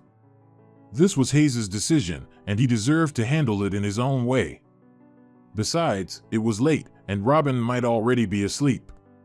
Little did Vince know that at that very moment, Robin was wide awake, sitting at her easel, sketching Daisy's face from memory. The next morning, Robin felt groggy and drained. The nightmare had jolted her awake, and she'd spent hours afterward replaying its details in her mind. When she finally managed to push the dream aside, her thoughts shifted to Hayes. She was still upset that he'd misinterpreted her offer and felt hurt by his reaction. What should she do now? Should she try talking to him again or let it go? Robin couldn't decide the best course of action. On her way to work, Robin was glad it was Friday and the weekend was just around the corner. The week had left her exhausted, working double shifts had drained her energy. That evening, she planned to visit her parents. Her father was being discharged from the hospital, a piece of wonderful news her mother had shared the day before. His condition had improved significantly, and the latest tests showed the illness was in remission. "I should pick up a cake," Robin thought. "We haven't had a family gathering in ages. This is such a great occasion. And maybe we can take a walk in the park over the weekend. Everything is blooming, spring is here." "Robin," a familiar voice called out. She turned and saw Vince walking briskly toward her. Robin stopped to wait for him. "Good morning. I just dropped Daisy off at daycare and saw you. Let me help with that," Vince said, eyeing the heavy bag of notebooks Robin was carrying. We're heading the same way anyway. I walk past your school on my way to work. It's a shame such a delicate woman has to carry so much. Good morning, Vince, Robin replied, handing him the bag. I don't always get through grading at school, so I have to take them home. What can I do? It's part of the job. Robin, forgive my curiosity, but I found your social media page and looked through your photo albums. I have to say, I'm truly impressed by your talent. You're an amazing artist. Oh, that's unexpected, Robin said, surprised and a little flustered. Thank you. I only recently got back into painting. It was a passion of mine in my youth. Turns out, I hadn't forgotten how to do it. Now I spend nearly all my free time on it. Why did you stop painting for so long? I'm not sure. Once I got married, I pretty much stopped. The only time I painted was during art lessons with the kids at school. And to think, I once dreamed of becoming a professional artist. You mentioned your marriage. Are you divorced now? Forgive me if I'm prying. No need to apologize, it's a fair question. Yes, I got divorced last November. The reason? Oh, it's the usual story. A bold and beautiful woman swept my husband off his feet, Robin said with a wry smile, recalling Gabby's exaggerated features. Wow, that's something, Vince said, suddenly reminded of the day Robin had almost stepped in front of his car. That must have been the day she found out about her husband's betrayal, he thought. No wonder she looked so lost, so broken. Vince, Robin said, steering the conversation away from her divorce, I'm sorry to say Hayes turned down my offer to do art lessons. I think I chose the wrong words. He got upset, thinking I was pitying him. I didn't mean to offend him, please forgive me. You don't need to apologize, Robin. But since you brought it up, I'll tell you, last night Hayes asked me to show him your artwork. He was really impressed and said he'd like to take lessons from you after all. Really? Robin's face lit up. That's wonderful news. I wanted to call you yesterday to share, but Hayes insisted on telling you himself. He also said he plans to apologize for being rude. I am not upset with Hayes at all. But I'm glad he's changed his mind. Today, we'll decide on the schedule for our lessons. I hope I can even convince him to apply to an art school next year. Well, here we are. Thank you for helping me. Have a great day. Maybe I should carry the bag to your classroom? Vince offered. No, that's not necessary. It might look a bit improper, Robin said, taking the bag from him. My students and colleagues are already watching us. What's improper about it? Vince asked, looking straight into her eyes. Let them watch. I really like you, Robin. I like you too, Robin wanted to say, but the words caught in her throat. She simply smiled at Vince and walked into the school building. But his words echoed in her mind all day. Was I right? Lori asked later when Robin stopped by her office to discuss some work-related matters. About what? Robin asked, though she already knew where this was going. I saw you and Vince this morning. By the way, did I ever tell you that Vince was one of my students? No, I didn't know that. He went to this school? Yes, I was even his homeroom teacher, Lori said with a smile. That's why I know him well. Vince was a wonderful kid back in school, and I'm sure he's grown into an equally wonderful man. By the way, Robin, your eyes are sparkling today. It's impossible not to notice.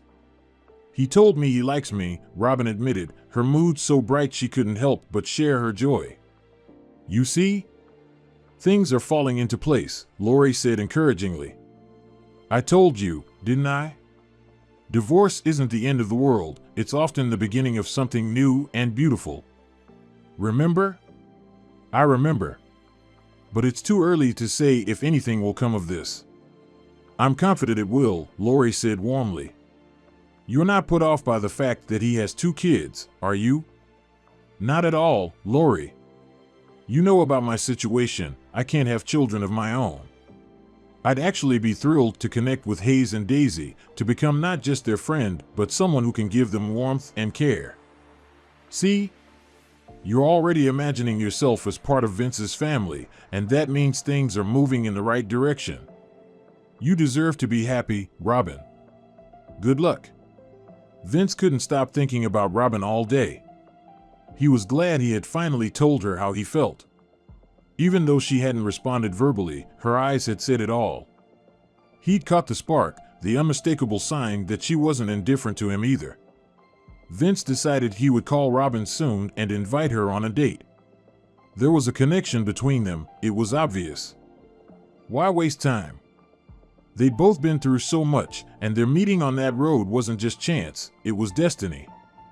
Even back then, when he saw her sad, tearful eyes, something had stirred within him, something he thought had died along with Kyle. During class, Robin noticed that Hayes seemed livelier than usual. He even raised his hand to answer a question, which filled her with joy. After class, he approached her and apologized for being rude the day before. "I really liked your drawings," Hayes said. "Especially the one where the boy is playing with a kitten.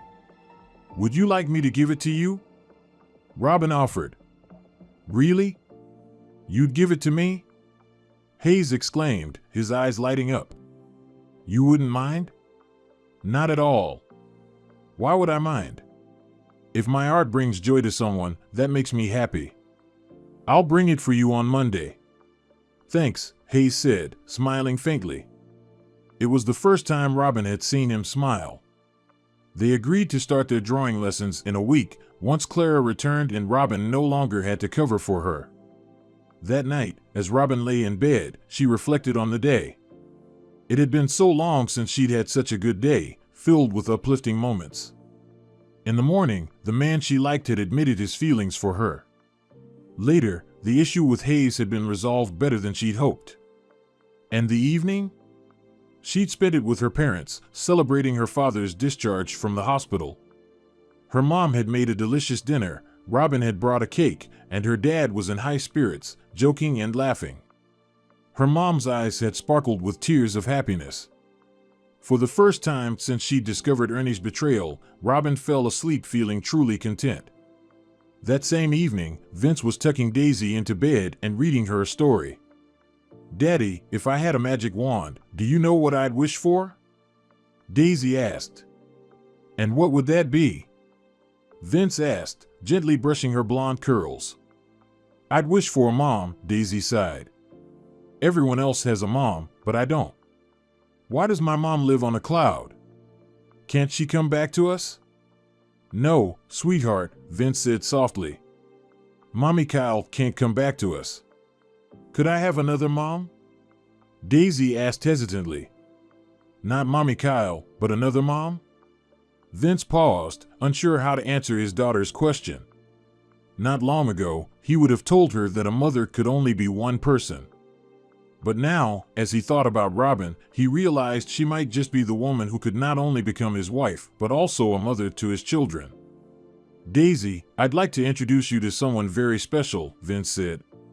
"She's kind and beautiful." Saturday morning. The morning started with a call from Darla. "Hey, Darla," Robin answered sleepily. "Still in bed? Sorry if I woke you. It's almost 11, I figured you'd be up by now." "What? Almost 11? Robin shot out of bed and glanced at her clock. "How did I sleep so late? I never sleep past 8, even on weekends." "It's no big deal. Sometimes your body just needs extra rest." "You've had a rough week working double shifts," Darla said sympathetically. "Yeah, maybe a little," Robin admitted. "I was thinking of dropping by tonight for a quick visit. Tea, a little chat. Does that work for you, or do you have plans?" "Come by, of course." "No plans here, I'd love to see you." Robin replied cheerfully. "Great, I'll be there around 5. "Chip, why didn't you wake me up?" Robin asked her kitten, who had wandered into the room and meowed loudly, clearly asking for breakfast. "Let's get you fed," she added with a laugh. After feeding Chip, Robin decided to take a shower. When she stepped out of the bathroom, she noticed 2 missed calls from an unknown number. After some hesitation, she decided to return the call. "Hello, Robin," came a familiar voice. "Vince?" Robin was surprised and, admittedly, thrilled. "Good morning. Are you calling about Hayes?"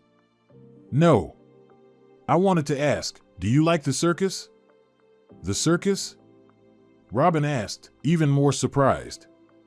"I haven't been in ages, probably not since I was a kid going with my parents." "Why do you ask?" "I promised the kids we'd go to the circus on Sunday and was hoping you'd join us," Vince explained. Robin's heart fluttered. She wanted to shout, "Yes, yes, yes," but instead, she calmly asked, "Are you sure your kids wouldn't mind?" "I already asked Hayes. He was excited about the idea. And don't worry about Daisy. She's very outgoing and sweet. I'm sure she'll adore you." "Then I'd love to," Robin replied, unable to keep the smile out of her voice. "Perfect. I'm so glad. We'll pick you up in the car outside your building at 4 on Sunday." Robin could hardly believe what was happening. An incredible whirlwind of emotions overwhelmed her. She felt something she'd never experienced before, not even in her early days with Ernie. At the same time, she was a little scared. Scared to lose something she hadn't yet gained but already deeply wanted. That evening at 5 sharp, Darla arrived at Robin's apartment. "Something smells amazing," Darla exclaimed as she stepped through the door, catching the aroma of freshly baked treats. "I made my signature cherry pie," Robin said with a smile. Not long ago, Robin thought she'd never bake this cherry pie again. It had been Ernie's favorite, and she had planned to bake it on the day she found out about his betrayal. She was convinced the pie would always remind her of her ex-husband and the pain he had caused her. But today, Robin realized it no longer hurt to think about Ernie. On the contrary, she felt relieved he was no longer part of her life. Lori had been so right when she said that what seems like a tragedy at first, a divorce, could actually be the beginning of a new and better life. Back then, Robin hadn't believed her, but now she was starting to see the truth in those words. Robin and Darla spent a delightful couple of hours together, savoring the delicious pie and catching up on each other's lives. Darla confessed she was madly in love with Bob and revealed that he had recently proposed to her, and she had said yes. "Wow! You, of all people, who swore you'd never even think about marriage again?" Robin exclaimed, genuinely happy for her friend. "I know, it's crazy even to me. Will you be my maid of honor? Do you even have to ask?" "Of course, I'd be honored. You know, it's all thanks to your apartment that I met Bob. The previous owner was right, this place really is lucky. I hope it brings you the same happiness in your personal life," Darla said with a meaningful look at Robin. "By the way, what's with that mysterious smile of yours? You're glowing today, spill it." "It's too soon to say anything serious, but I do have some news," Robin admitted, before sharing the whole story, starting from the day she almost got hit by Vince's car. "Oh my goodness!" Darla exclaimed. "This is amazing. Robin, I'm so happy for you. Don't celebrate just yet. Tomorrow is our first, well, it's not even a real date since the kids will be with us. I just hope Vince's kids don't push me away. You're a teacher, Robin. You'll connect with them easily. And you already seem to be building a bond with Hayes. Maybe. But right now, I'm just teacher his son. Trust me, it'll all work out. You'll see. Do you want to see something?"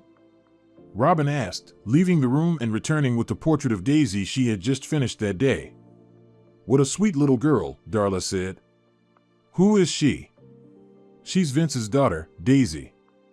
I only saw her once, but her face left such an impression on me that I just had to draw her.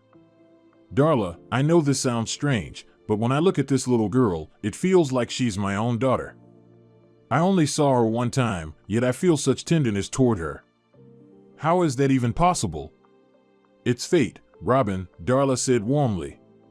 "You're meant to be part of this family, and one day that little girl will call you Mom."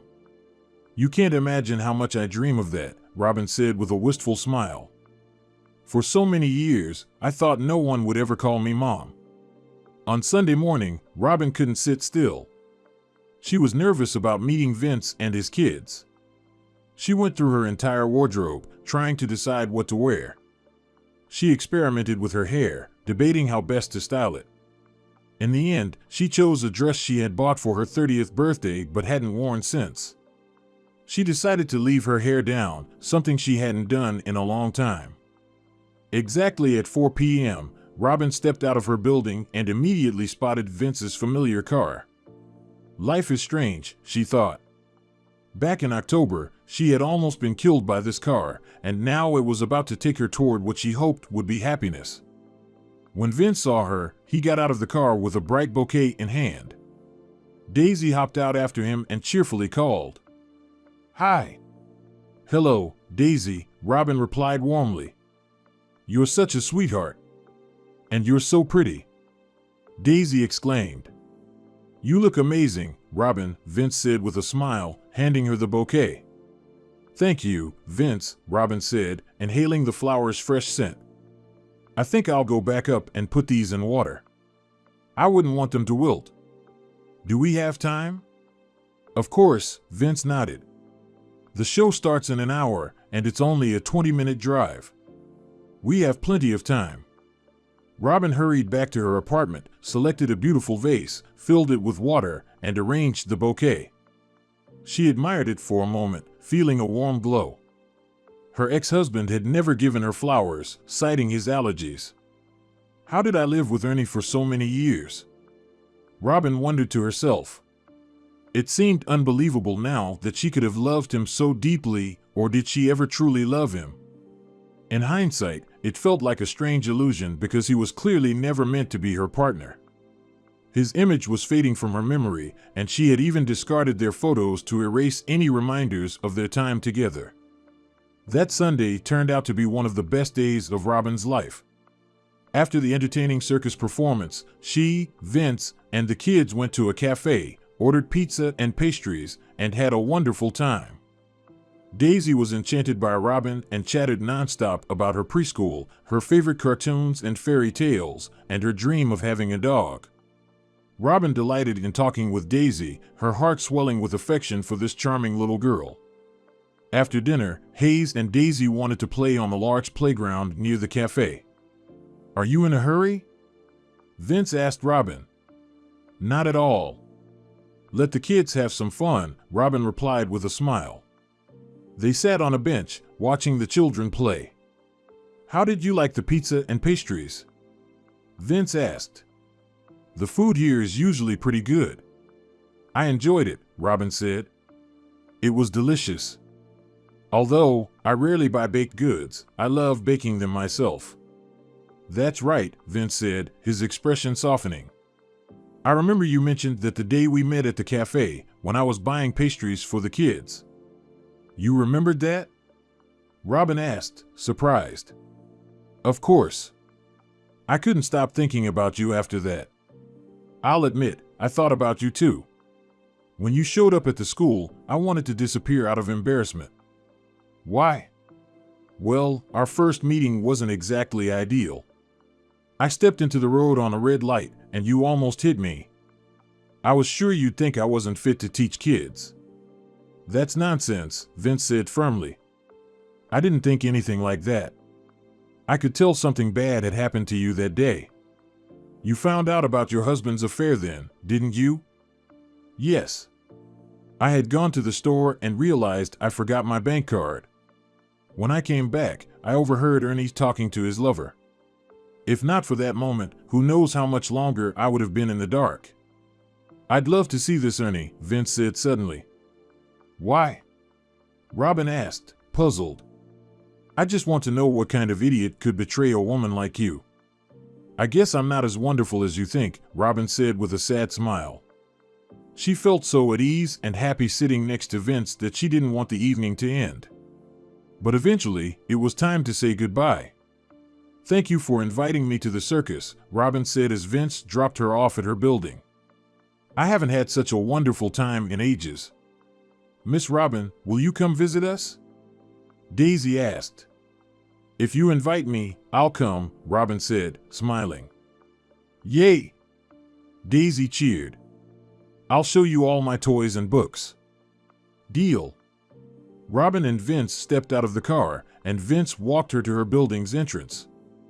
Thank you for everything, he said softly. And thank you too, she replied. I haven't seen my daughter this happy in so long. And it's been years since I've felt like this. Even Hayes seems more alive. It's all thanks to you. Today was a wonderful evening. I don't want it to end. Neither do I, Robin admitted. I feel like I've come back to life because of you and your kids. Can I call you tomorrow? Vince asked. Of course. I'll be waiting. Sweetheart, I'm so happy for you, said Marcia, wiping away a tear. I told you from the beginning that I didn't like Ernie. My heart told me you wouldn't find happiness with him. And I wasn't wrong. But with this man, I'm certain you'll finally have the true happiness every woman deserves. And his children are such darlings. Today, Robin had introduced Vince and his kids to her parents. She and Vince had been seeing each other for 2 months, and both of them knew they wanted to be together forever, to become a family. Vince had proposed to Robin, and she had accepted without hesitation. Mom, you can't imagine how happy I am, Robin said. And something happened recently that I didn't even dare to dream about. Robin had been walking in the park with Vince and Daisy. Hayes wasn't with them because his summer vacation had started, and he was away at a 3-week camp for creative kids. The art lessons with Robin had paid off. Hayes had opened up, becoming less withdrawn and more confident. When one of his drawings won second place in a citywide competition, it gave him even more faith in his talent and what he could achieve. When Robin found out about the creative summer camp through the school and discussed it with Vince, they easily convinced Hayes to go. Let's all hold hands, Daisy suggested, and the adults happily agreed. They walked through the park hand in hand, just like a real family. Daisy quizzed them with simple children's riddles, and Vince and Robin pretended they couldn't guess the answers, making Daisy giggle as she gave them hints. Suddenly, Daisy turned to Robin and said, Mom, do you know any riddles? Robin froze in her tracks, staring first at Vince, then at Daisy. What's wrong, Mom? Daisy asked. You called me Mom, Robin whispered, crouching down to pull the little girl into a tight hug, tears streaming down her face. The emotions surging through her in that moment were beyond words, a boundless happiness mixed with the pain she had carried for 15 long years. Why are you crying? Daisy asked, confused. Don't you want to be my mom? Oh, my sweet girl, I do. I want it so much. Thank you, my darling, Robin said, her voice trembling. Vince knelt beside them and wrapped his arms around the two most important people in his life. Robin, Marcia exclaimed after hearing her daughter's story. You've earned this happiness. This is the start of a wonderful new chapter in your life. Thank you, Mom, Robin replied softly. But there's something that's been bothering me. What is it, dear? Tell me, Marcia urged. What if Vince wants to have a child with me? I still haven't told him what I did when I was 19, the mistake that left me unable to have children. Vince loves kids so much. He's always dreamed of having a big family. What if he hates me when he finds out I terminated a pregnancy? I don't want to lie to him, but I'm terrified. What should I do? There's only one way, sweetheart. You have to tell him the truth, Marcia said gently. For a marriage to be happy, there can't be lies. If Vince loves you, and I'm sure he does, he won't judge you for a mistake you made so long ago. Robin decided to take her mother's advice and confess everything to Vince. It was better to do it now, before they got married. They were sitting at Vince's house, having tea and the pie Robin had baked. Daisy was already asleep, so it was the perfect time to talk, and Robin knew there should be no more secrets between them. I need to confess something, Robin began. It's hard for me to talk about, but I think there shouldn't be any secrets between us. What's wrong? "Don't scare me," Vince said, looking concerned. And so, Robin told him everything, how she wasn't ready to be a mother back then, about her ex-husband who didn't want kids, about the failed surgery that almost killed her, and how she heard the doctor's grim verdict. She told him how deeply she regretted everything she had done. "If you don't want to be with me now, I'll understand," Robin said, fighting back tears. Vince stood up and walked over to her, pulling her into an embrace. "Don't cry and don't blame yourself," he said softly. "You were very young, and you thought you were making the right choice. What happened afterward is terrible, but you couldn't have known. And don't doubt me, I love you, and I'll always be here. Daisy already considers you her mom. Hayes really likes you too. Soon we'll be a family, though I already think of you as my wife." That night, Robin stayed at Vince's place, but she had that same horrible dream again. She hadn't had it since she'd started seeing Vince, and she thought it was behind her. Robin woke up with a gasp, sitting up in bed and startling Vince. "What's wrong?" he asked, groggy. "I had a nightmare," Robin replied, her voice trembling. "It's been haunting me for years."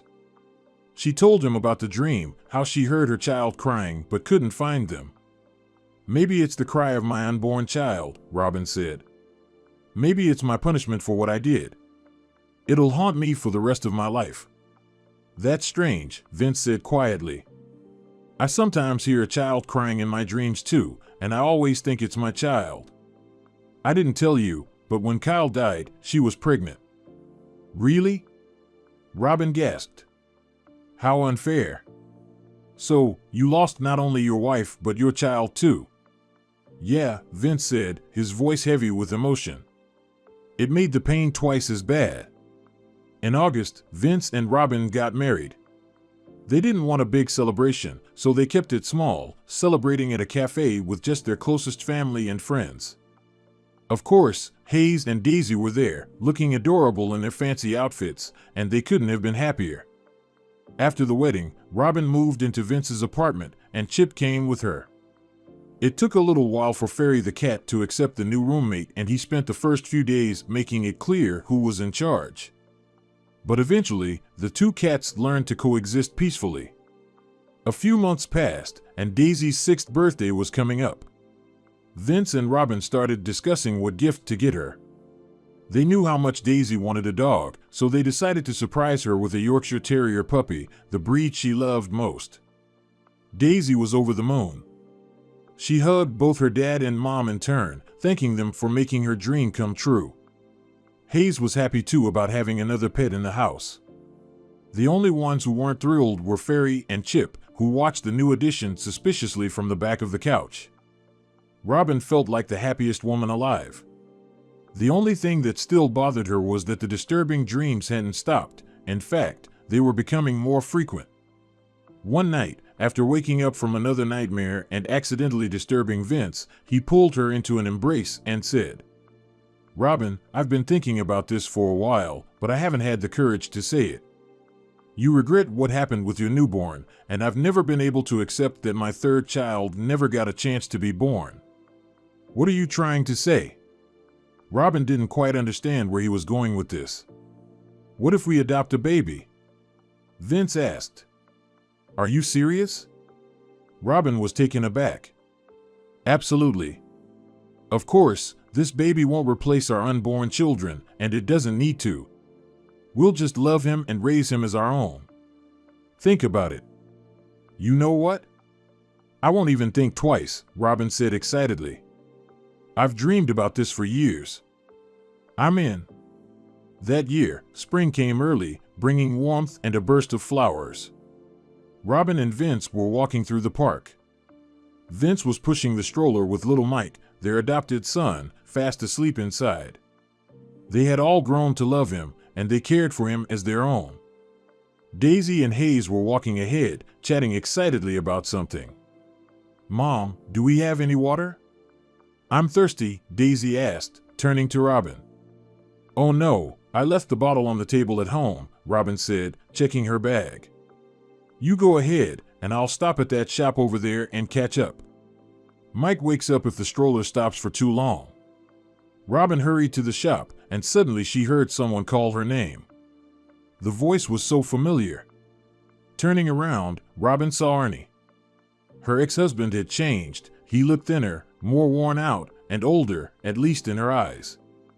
"Hi, Robin," he said. "It's been a long time.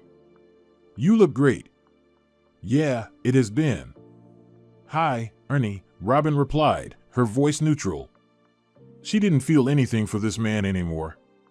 No resentment, no anger, nothing. It was like those 15 years with him never happened. To Robin, it felt as though she'd always been with Vince, and Ernie was just a fleeting part of her past, something she didn't want to remember. "I've seen you around here for a while, but I didn't want to approach you when you weren't alone." "Did you get married?" Ernie asked. "Yes," Robin replied simply. "Congratulations.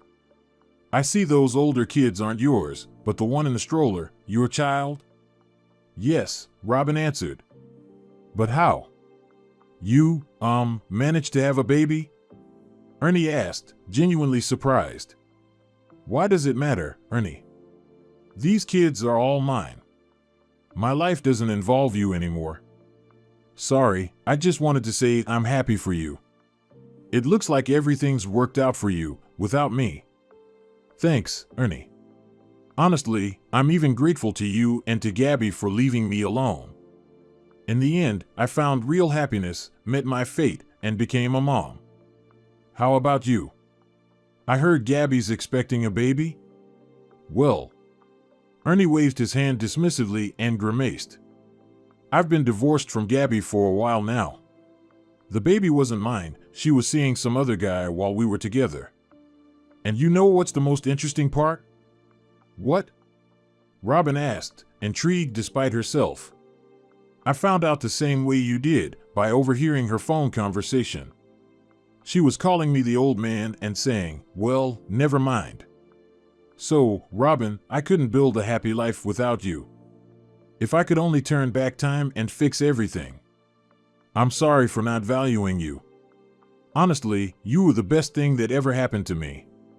Maybe you'll meet another good woman." Robin felt a twinge of pity for him, but she didn't want to continue the conversation. "All right, sorry, Robin. I'll go now. I see you're in a hurry. I just couldn't pass up the chance to say hi, and to tell you how sorry I am for betraying you and our love." "Was there even love, Ernie?" Robin asked. "People who are truly loved don't betray each other. It's just impossible. Anyway, I really have to go. Take care and be happy." "I'll try," Ernie sighed. Robin quickly bought a bottle of water and rushed to catch up with her family. Ernie watched her walk away, his heart heavy with regret, remembering the time when he was happy with the woman he had so foolishly lost.